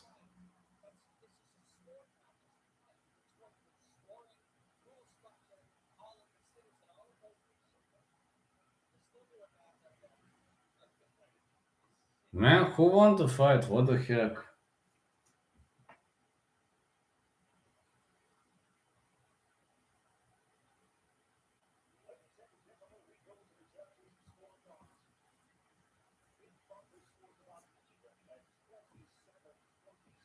Twenty-seven, 27. 28, 26? 28, 27. Majority decision win.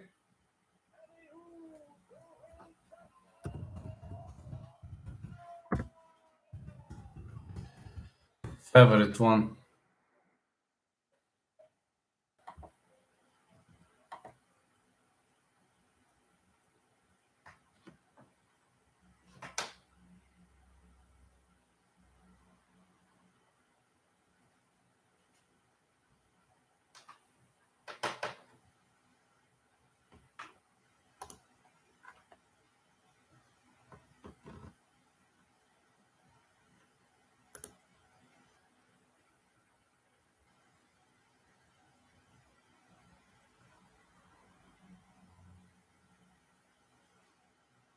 This one's really gonna be interesting to see.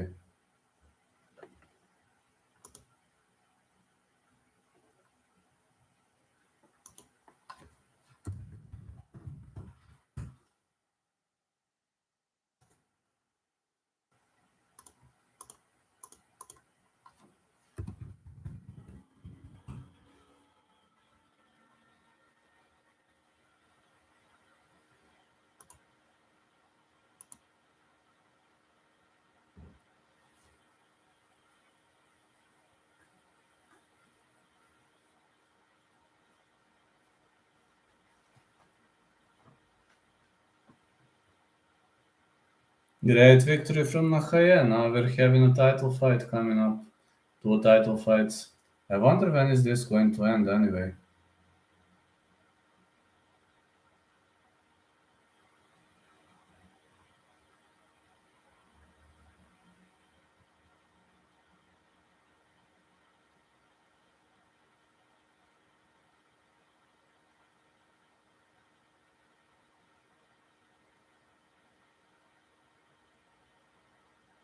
Oh, popcorn!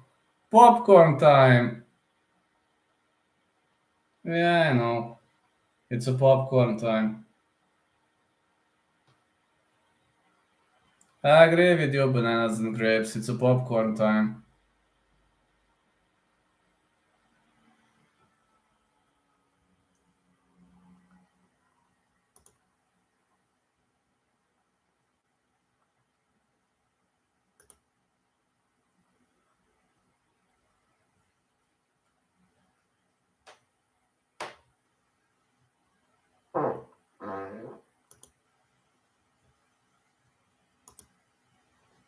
Slim Trabelsi versus Azamat Nuftilaev.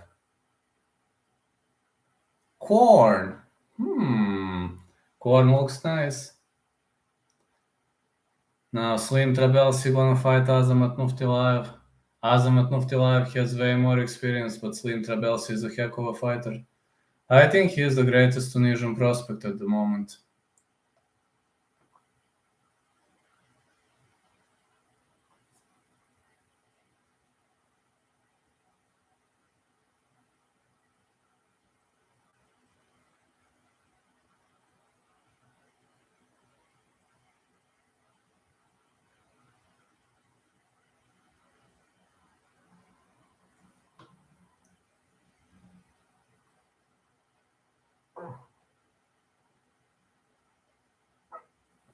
I really wonder how this one gonna play out, man.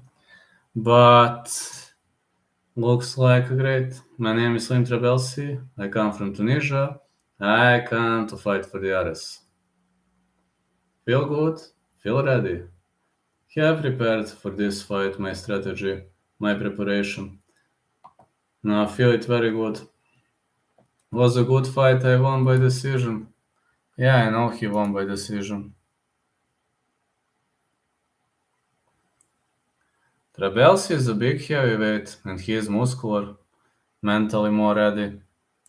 Looks like a great piece of work for him.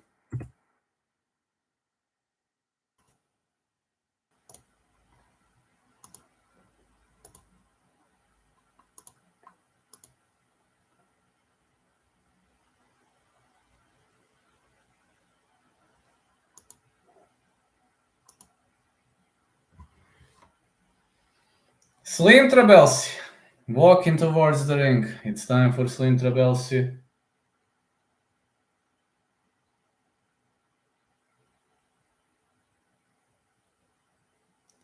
4'0", 29 years of age, only 6'1", but 107.4 kilos, a wrestler.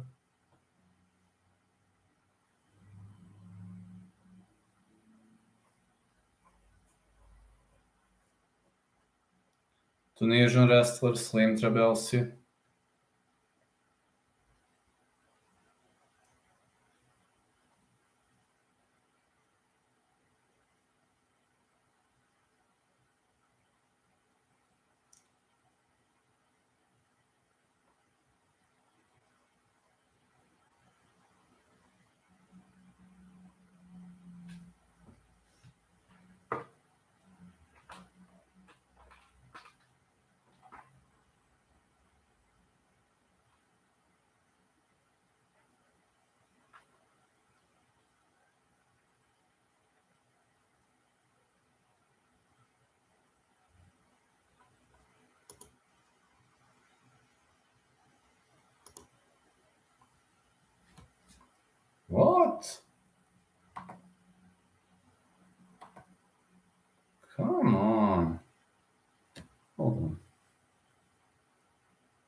1 second, I need to reload this shit.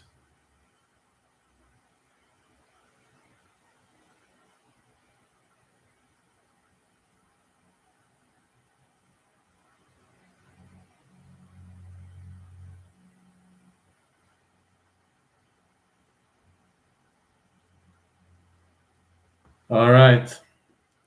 It's okay now. There was some slight technical problems, but it's okay now.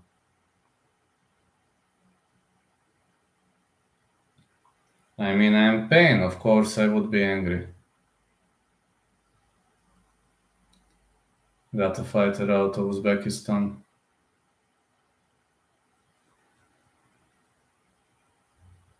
Very good. Yeah, I paid for that UFC on Fight Pass, so if it lags, I would go insane. Azamat Nuftilaev, 9'0", 188 centimeters, this is 6'2", 109.3 kilos, all-around fighter fighting out of Uzbekistan. I mean, my sponsor paid.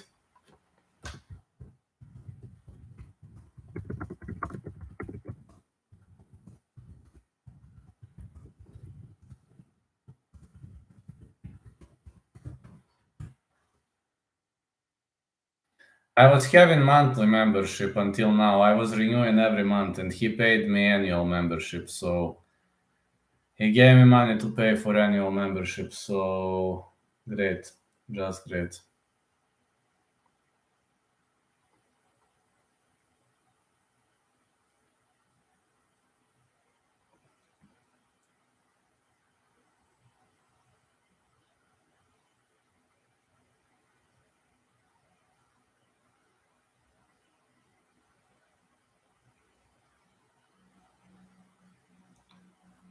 Azamat Nuftilaev is inside the ring.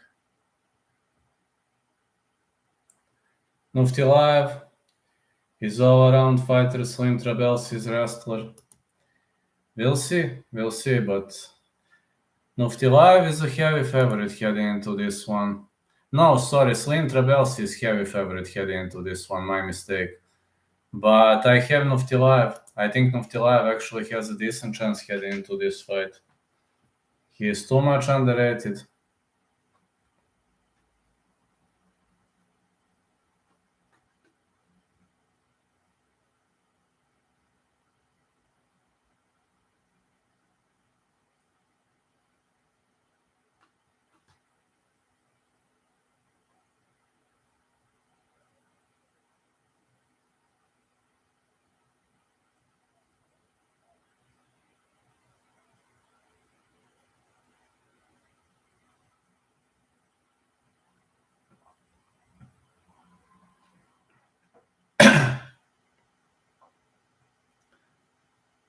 Slim Trabelsi versus Azamat Nuftilaev.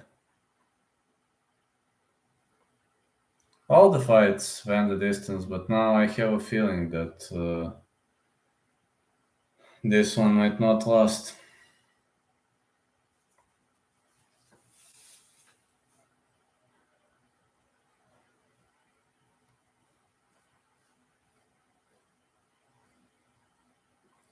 The referee in charge of this contest is Mark Goddard.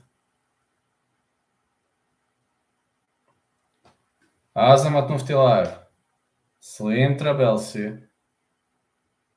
The fight is on. Well, let's see. Nuftilaev is circling. Trabelsi is marching forward. Nuftilaev with a leg kick. Trabelsi is trying to shoot in. He is trying to drag this fight to the ground. Good shooting in by Trabelsi. He is trying to lift Azamat Nuftilaev. Nuftilaev with a sweep and reversal, and he ends up on the top of Trabelsi. Ends up in the full mount.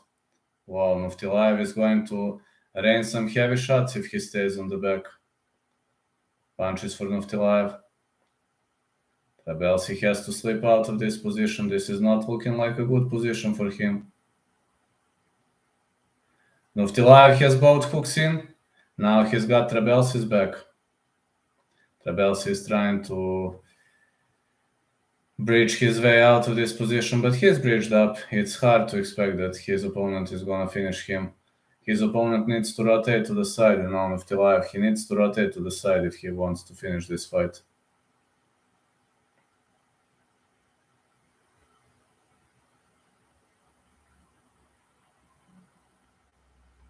As long as Trabelsi is bridged up, well, this gets dangerous for Trabelsi, but he is bridged up again. Nufti Live controls the back. He's unloading some punches.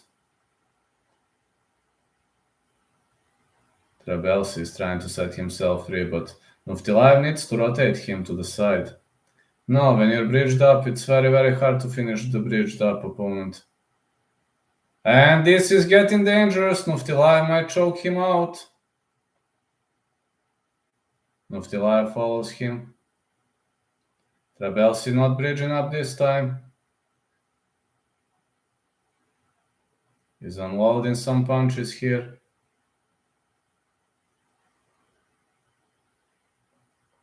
Nufti Live is pressuring as hard as he can, but he had to give up. It seems Trabelsi is just too hard to finish via choke. He's staying on his back. Good control by Nufti Live.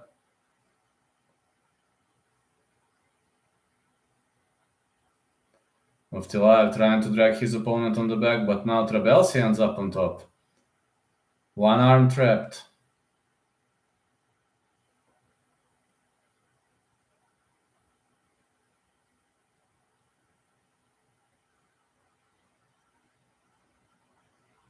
More punches for Trabelsi.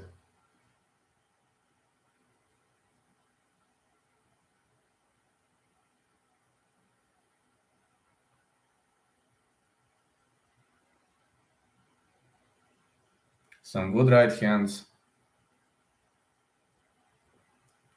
Reversal attempt for Nufti Live, but Trabelsi is trying to hold him on the bottom. He's trying to fish for the crucifixion.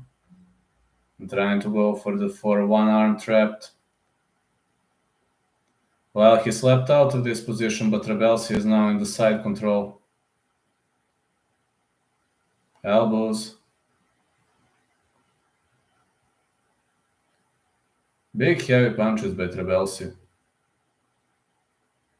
Elbows again. Now he's elbowing to the body.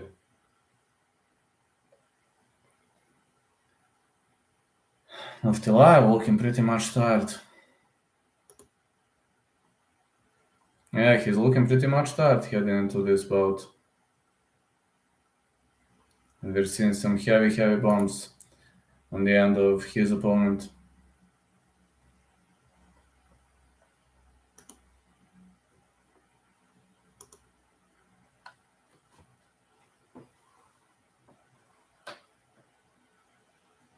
Great performance by Slim Trabelsi. He's holding his opponent down below. Big punches for Slim Trabelsi. Great wrestling. Just a great wrestling. And got to say, this is looking awesome on the end of Slim Trabelsi. He's really unloading some heavy shots here. Trabelsi is now on the back of his opponent coming out of wrestling. He's really unloading hard. These are really hard shots.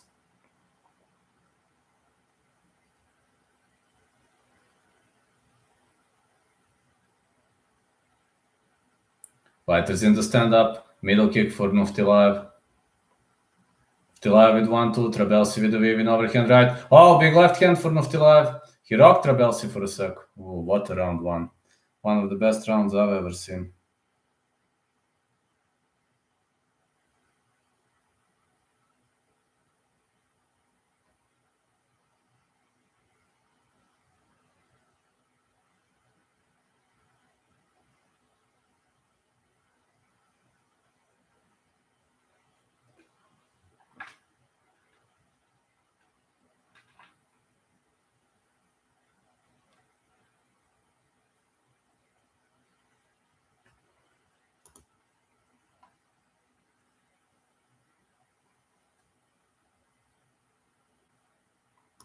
Was a high-paced round one.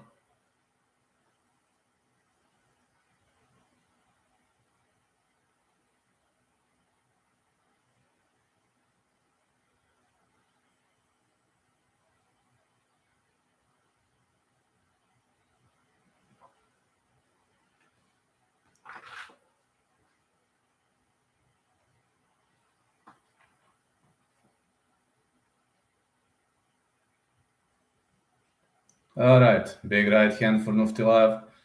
Trabelsi wants to wrestle and he drags the POW to the ground again. Nuftilaev is having more chances while he is standing and banging all over the place. Good right hand again for Nuftilaev. Now Trabelsi is now transitioning, he is in the half guard.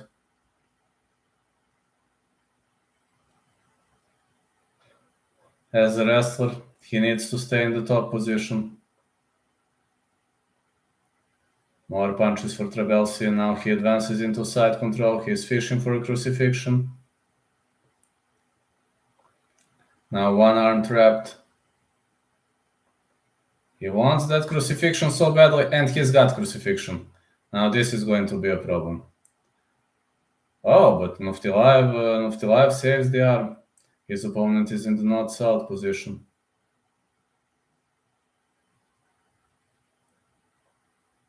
Again crucifixion.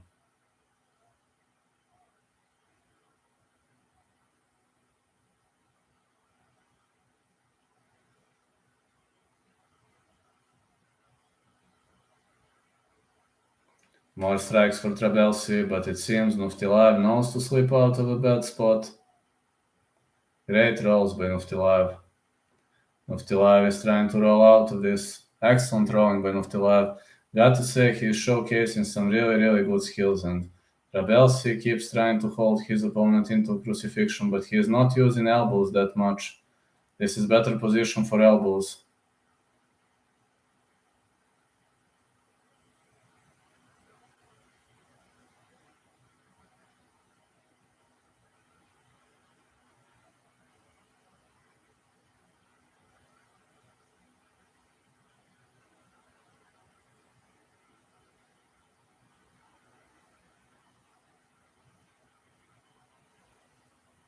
More punches for Trabelsi. This crucifixion is pretty much tricky position to deal with.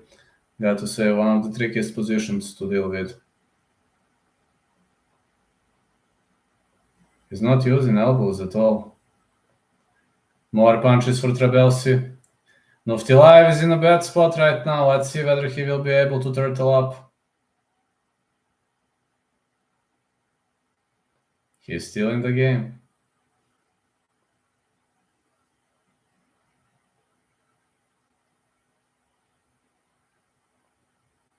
Trabelsi with big punches.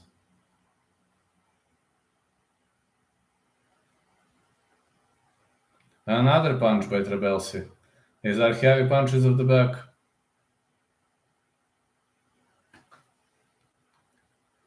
It's another punch for Trabelsi. Slim is pounding hard, man. I just hope Nuftilaev is gonna survive this because it's not looking good for him. It's really not looking good. Trabelsi keeps holding him, keeps hitting all the time. Look at this. He's literally playing volleyball with his head. The referee might call this. The referee might call the fight if Nuftilaev does not into return. He worked his way back up. Oh, it's a trip. Excellent trip by Trabelsi. Trabelsi needs to try to finish the fight. More hammer fists. The referee calls the contest.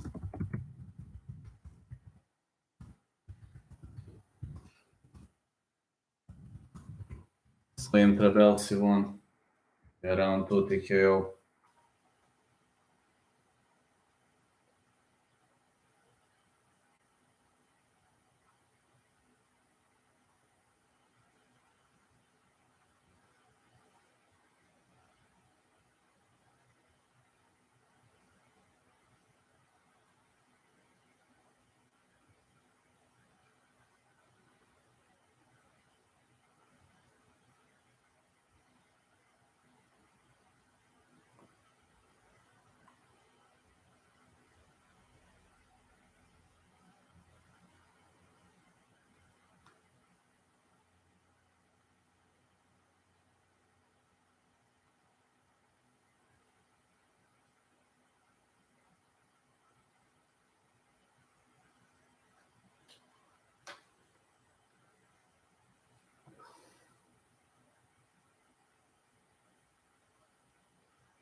The next fight is the females fight.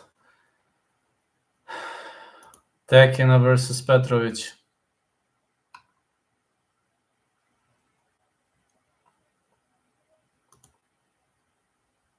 That's the next fight, Tekenah versus Petrovic.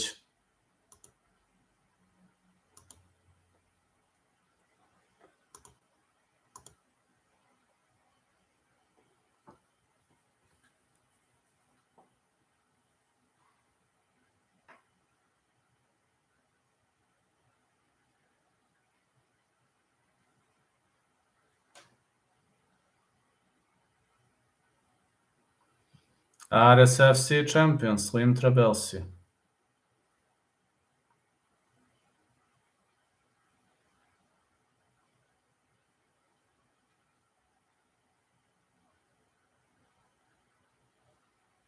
The greatest Tunisian prospect at the moment, got to say. Really is the greatest Tunisian prospect at the moment.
Now Ivana Petrovic is going to fight Alexandra Tekenah. Alexandra Tekenah is a dangerous opponent. And Ivana Petrovic fighting out of Norway, but she is having Balkan origins.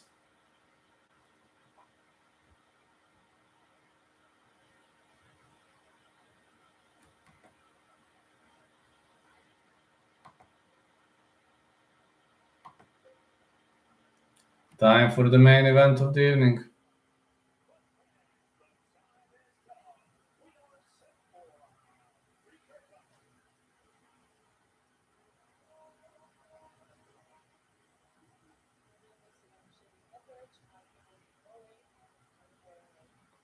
Her name is Ivana Siric Petrovic.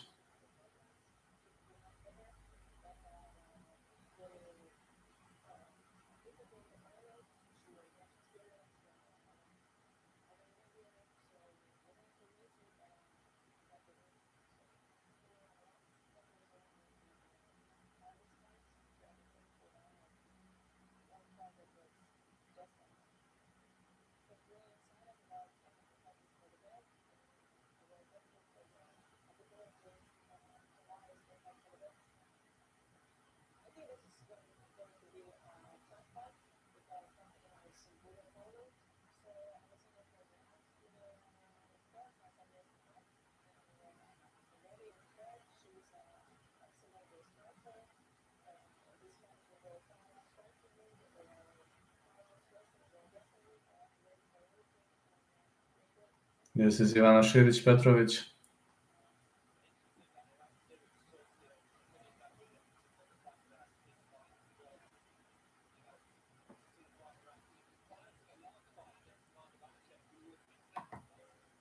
She is ready for everything. That's at least what she says.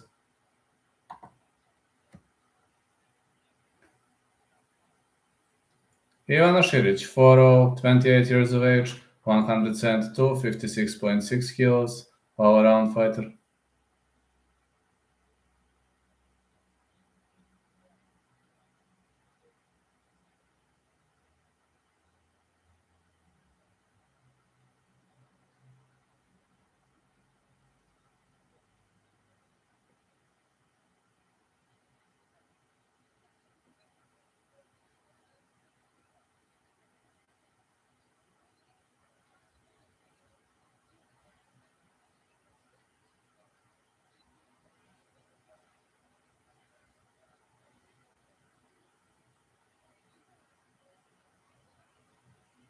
Okay, we're waiting for the fight to start. Ivana Siric is stepping inside the ring very slowly.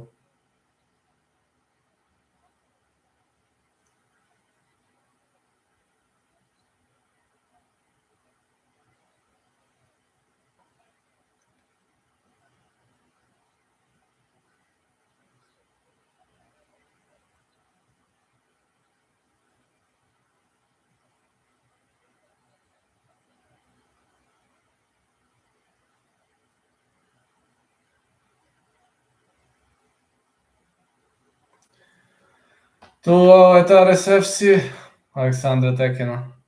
A lot of twists and turns. She is ready for everything.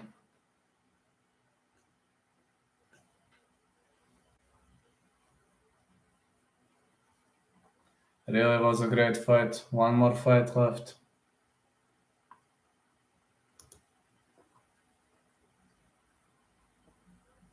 What a performance for the fans it was.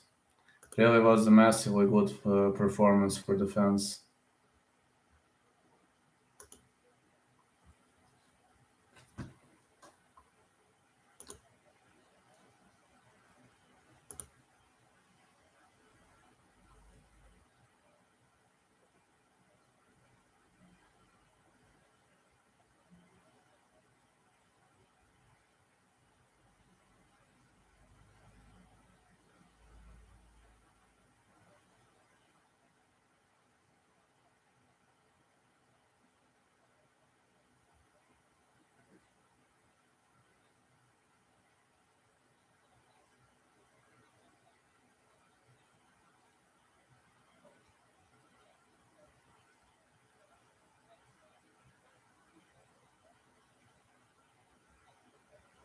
All right, there she comes.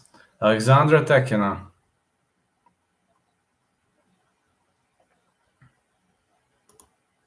Alexandra Tekenah is looking more than ready to head into this fight. Yeah, she's looking dangerous. 5'8" fighter, 28 years of age, 167 centimeters, 56.7. Comes out of Kung Fu.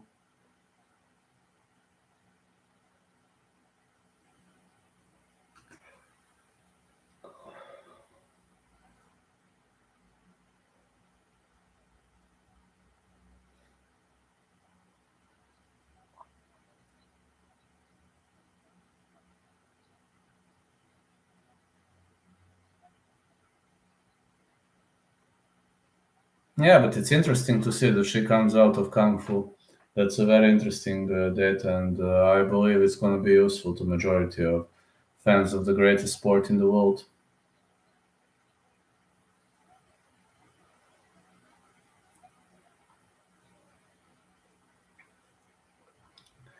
Shirich is a bit longer, but it doesn't have to mean anything, literally.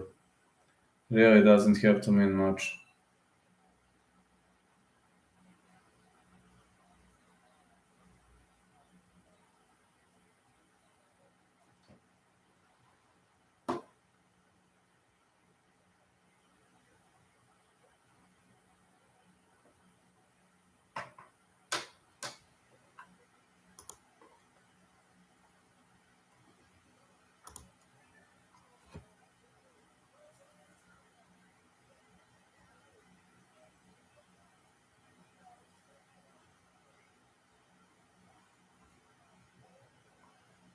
I really wonder how much is this match going to last.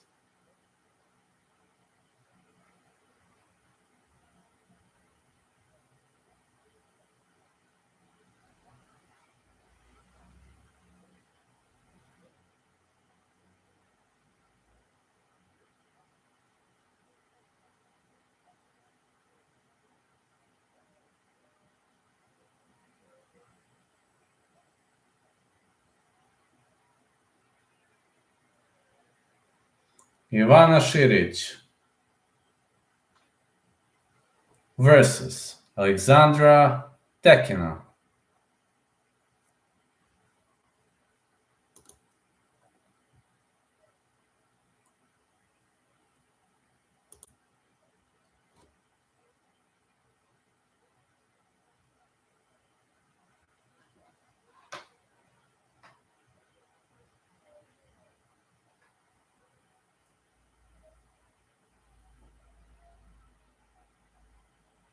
Alexandra Tekenah. Man, I'm really much hyped for this fight, but this is gonna last longer than I expected. Mark Goddard is our referee. He's going to explain the rules. Ivana Siric, Alexandra Tekenah. Here we go. Siric is left-handed, Tekenah is right-handed. Siric with a leg kick. For an early opener, another leg kick. High kick again.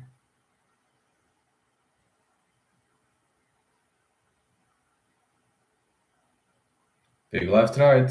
Another big left-right. Big punches.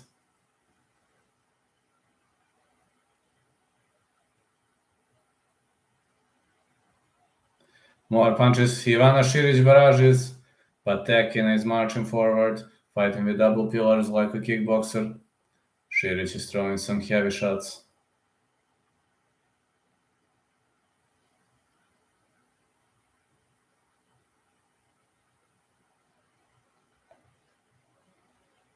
Tekenah doesn't want to press against the fence. She wants to stand and bang.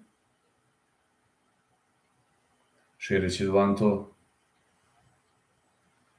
Aggressive punches by Alexandra Tekenah. Siric is trying to fire back with hooks. Leg kick again. And again leg kick.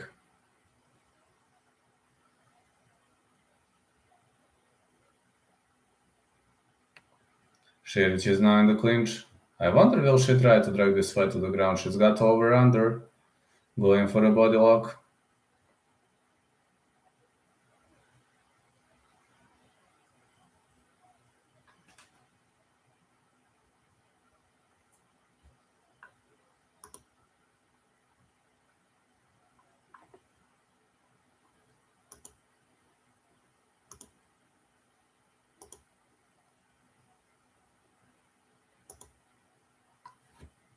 Well, now Tekenah with a great reversal, but Siric fires back with a reversal in return. Now she will try to drag the fight to the ground. She will try to grapple. It's hard to keep Tekenah on the fence. Not an easy task to deal with for Ivana Siric. She's probably ready for a long round war.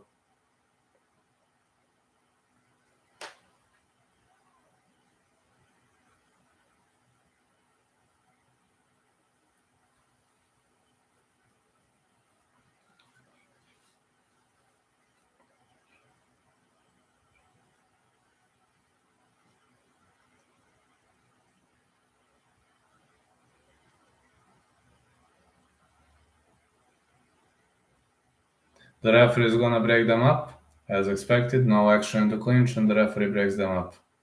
Leg kick for Tekenah. 1-2 Siric, Tekenah with a big right. Leg kick. A big leg kick for Tekenah now. Siric with a leg kick. Tekenah is firing back with one in return. Tekenah wants to brawl, and Siric fires back with a big left.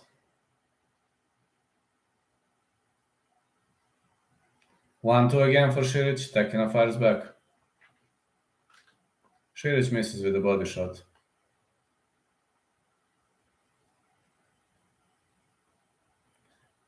Seems Siric is having better feel of the distance, got to say. She's really doing an excellent job with that. Now Siric is trying to shoot in.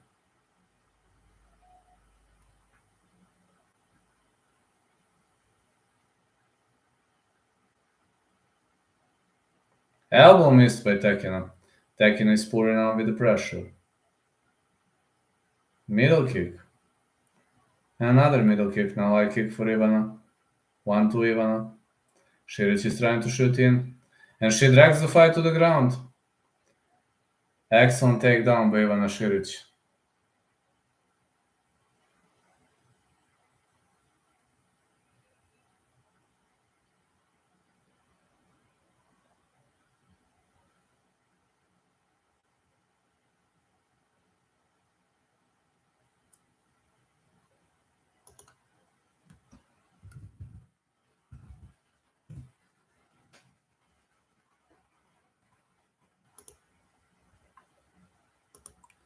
Oh, Tekenah is now back on her feet. Big punches for Tekenah. Is Siric gonna be able to survive? Big right to capitalize the round one.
Alright, let's see. Tekenah keeps advancing. Big right hand. A high kick. Another big punch for Tekenah.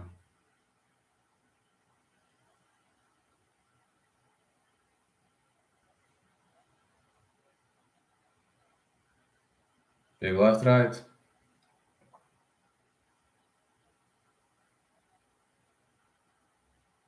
A leg kick for Siric. Tekenah definitely doesn't want to press against the fence. She wants to stand and bang. Big right for Tekenah. Siric intentionally backpedals, but Tekenah's not buying that leg kick.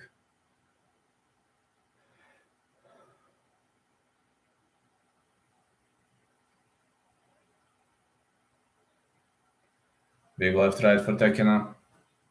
Tekenah is pushing her on the fence. Short elbows and punches for Alexandra Tekenah. She's hitting shot after shot. Was it a groin shot, really? Haven't seen a groin blow, though. I really haven't seen a blow to the groins. Alright, the fight is restarted. Siric with a leg kick. Another leg kick. Well, great transitions. Great sweeps and transitions. 1-2. Another leg kick for Siric.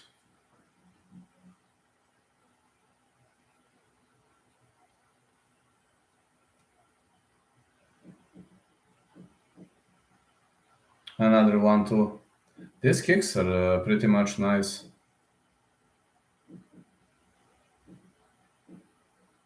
Spinning back fist just missed for Siric.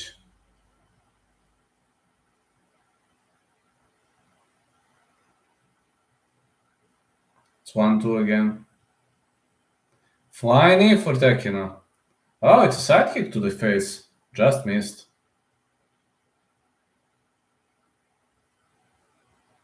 1-2 and the leg kick. Siric is attacking to the legs. Big punches. 1-2 for Siric. Another 1-2, but Tekenah defends well. Big right for Tekenah. A middle kick.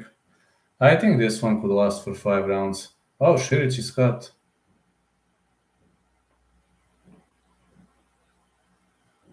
Middle kick again. And again. High kick attempt for Siric.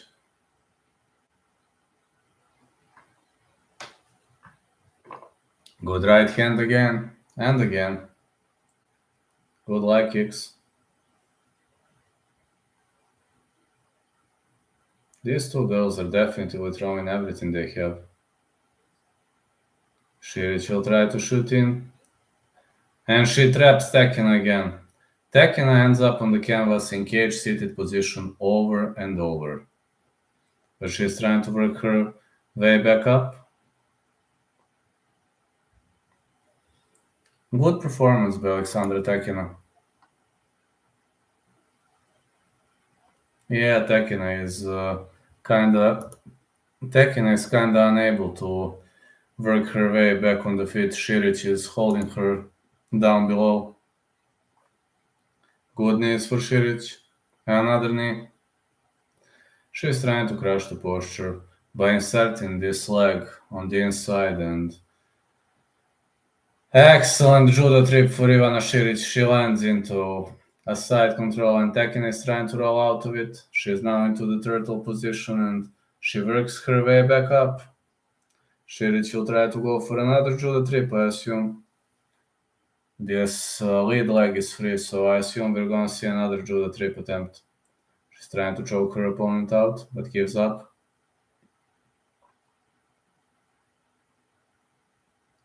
1-2 again, and again. Big violent strikes are thrown. Oh, it's another right.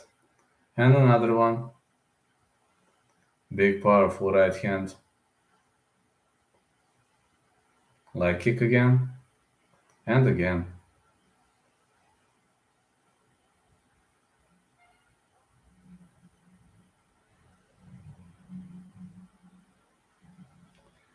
Three more rounds. This could last for 5 rounds. Think this is gonna be hard for judges.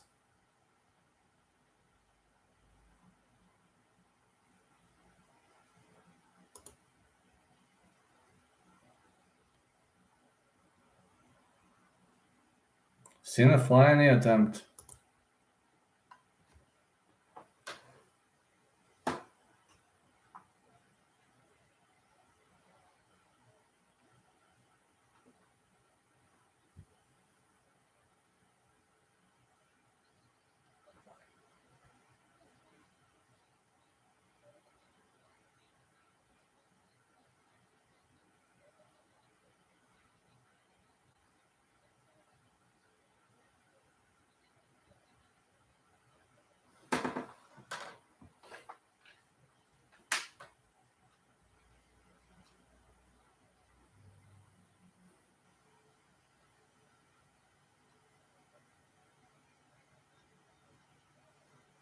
Leg kick for Siric. Siric is marching forward. Big left right for Tekenah. High kick again. A leg kick. Tekenah keeps advancing. This fight is probably gonna last for 5 rounds. These two girls are pretty much even. I really wonder who's gonna win, but Siric is doing a great job with those feints, big punches. Kinda reminds me of the female version of Cyril Gane with all those moves and trickiness. Like kick again. Siric is moving up the fence. She's having a hard time with the feel, you know. She's not moving the same against the cage. See that she doesn't modify her movement. I wonder why they didn't learn her that. She's constantly controlling the space, but Tekenah is trying to cut the angles. Great leg kick for Tekenah. She should cut angles more, you know. If Tekenah wants to win, she needs to keep this left leg on the outside to control the space of Ivana Siric. And it seems the only girl to control the space here is Ivana Siric. Knee to the head for Tekenah. And the big right hand, but Siric is holding her hand like this in double pillars and destroying her opponent pretty much easy. Pretty much easy destruction of her opponent. Great performance by Ivana Siric. Good right hand again. And again. Tekenah keeps advancing.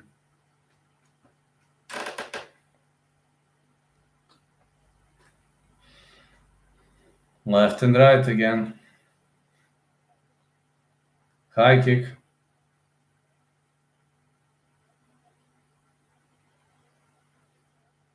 Middle kick.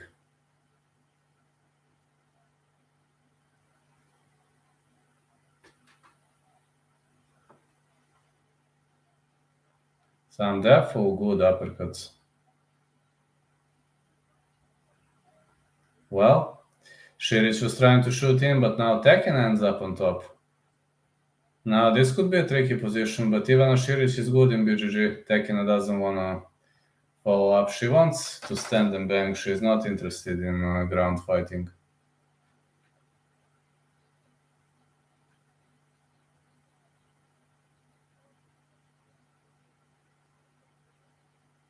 Tekenah with 1-2. Siric is dancing against the fence. And the high kick. But see now how she modifies when she's close to the cage, how she modifies the movement. Good right. Another great right hand for Ivana Siric and a leg kick for Alexandra Tekenah. Tekenah wants to keep this fight standing. 1-2 for Siric. Big right hand, followed by big left. Siric trying to shoot in. She drags Tekenah to the canvas again. We got some good moves on the end of Ivana Siric. I can't complain. I really believe these are excellent moves on the end of Ivana Siric, and I believe Ivana Siric is doing an excellent job by keeping her opponent close. Good close range fighting by Ivana Siric, and some more knees are thrown. Another knee, and another one.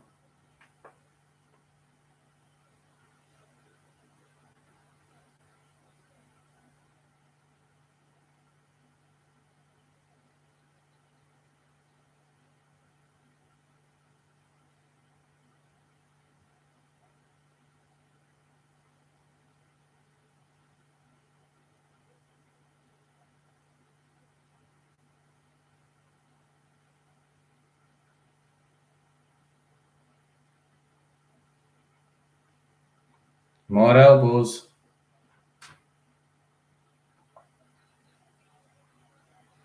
Oh, some powerful elbows for Siric. Uh-oh! She's got the choke! This looks tight! She's got that rear naked choke! Uh-oh, Tekenah is trying to bridge her way up. She taps. Siric won via submission. Round 3 rear naked choke. Great victory for Ivana Siric. As expected. But 4 underdogs won tonight.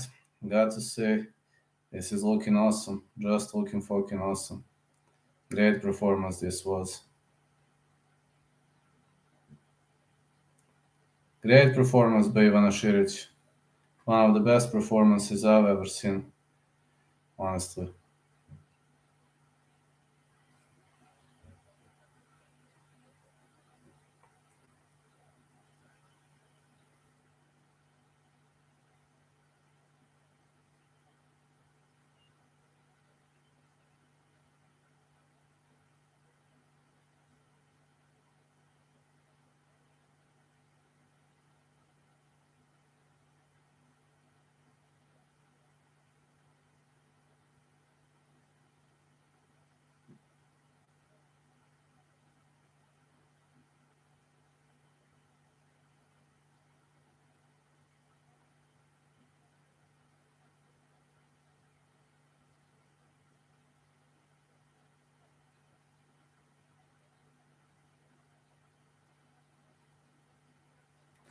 Alright, that would be it. This match is over, and right now I'm ending with this stream, just to let you know. I'm ending with this stream. I just hope everything is in perfect order. Yes, it is right now. Right now it is. Everything is in perfect order. So that's the way it goes. Got to say, I really enjoyed. Thank you so much, and you're the best, guys. catch us some other time and tomorrow for the UFC, absolutely. Night, night.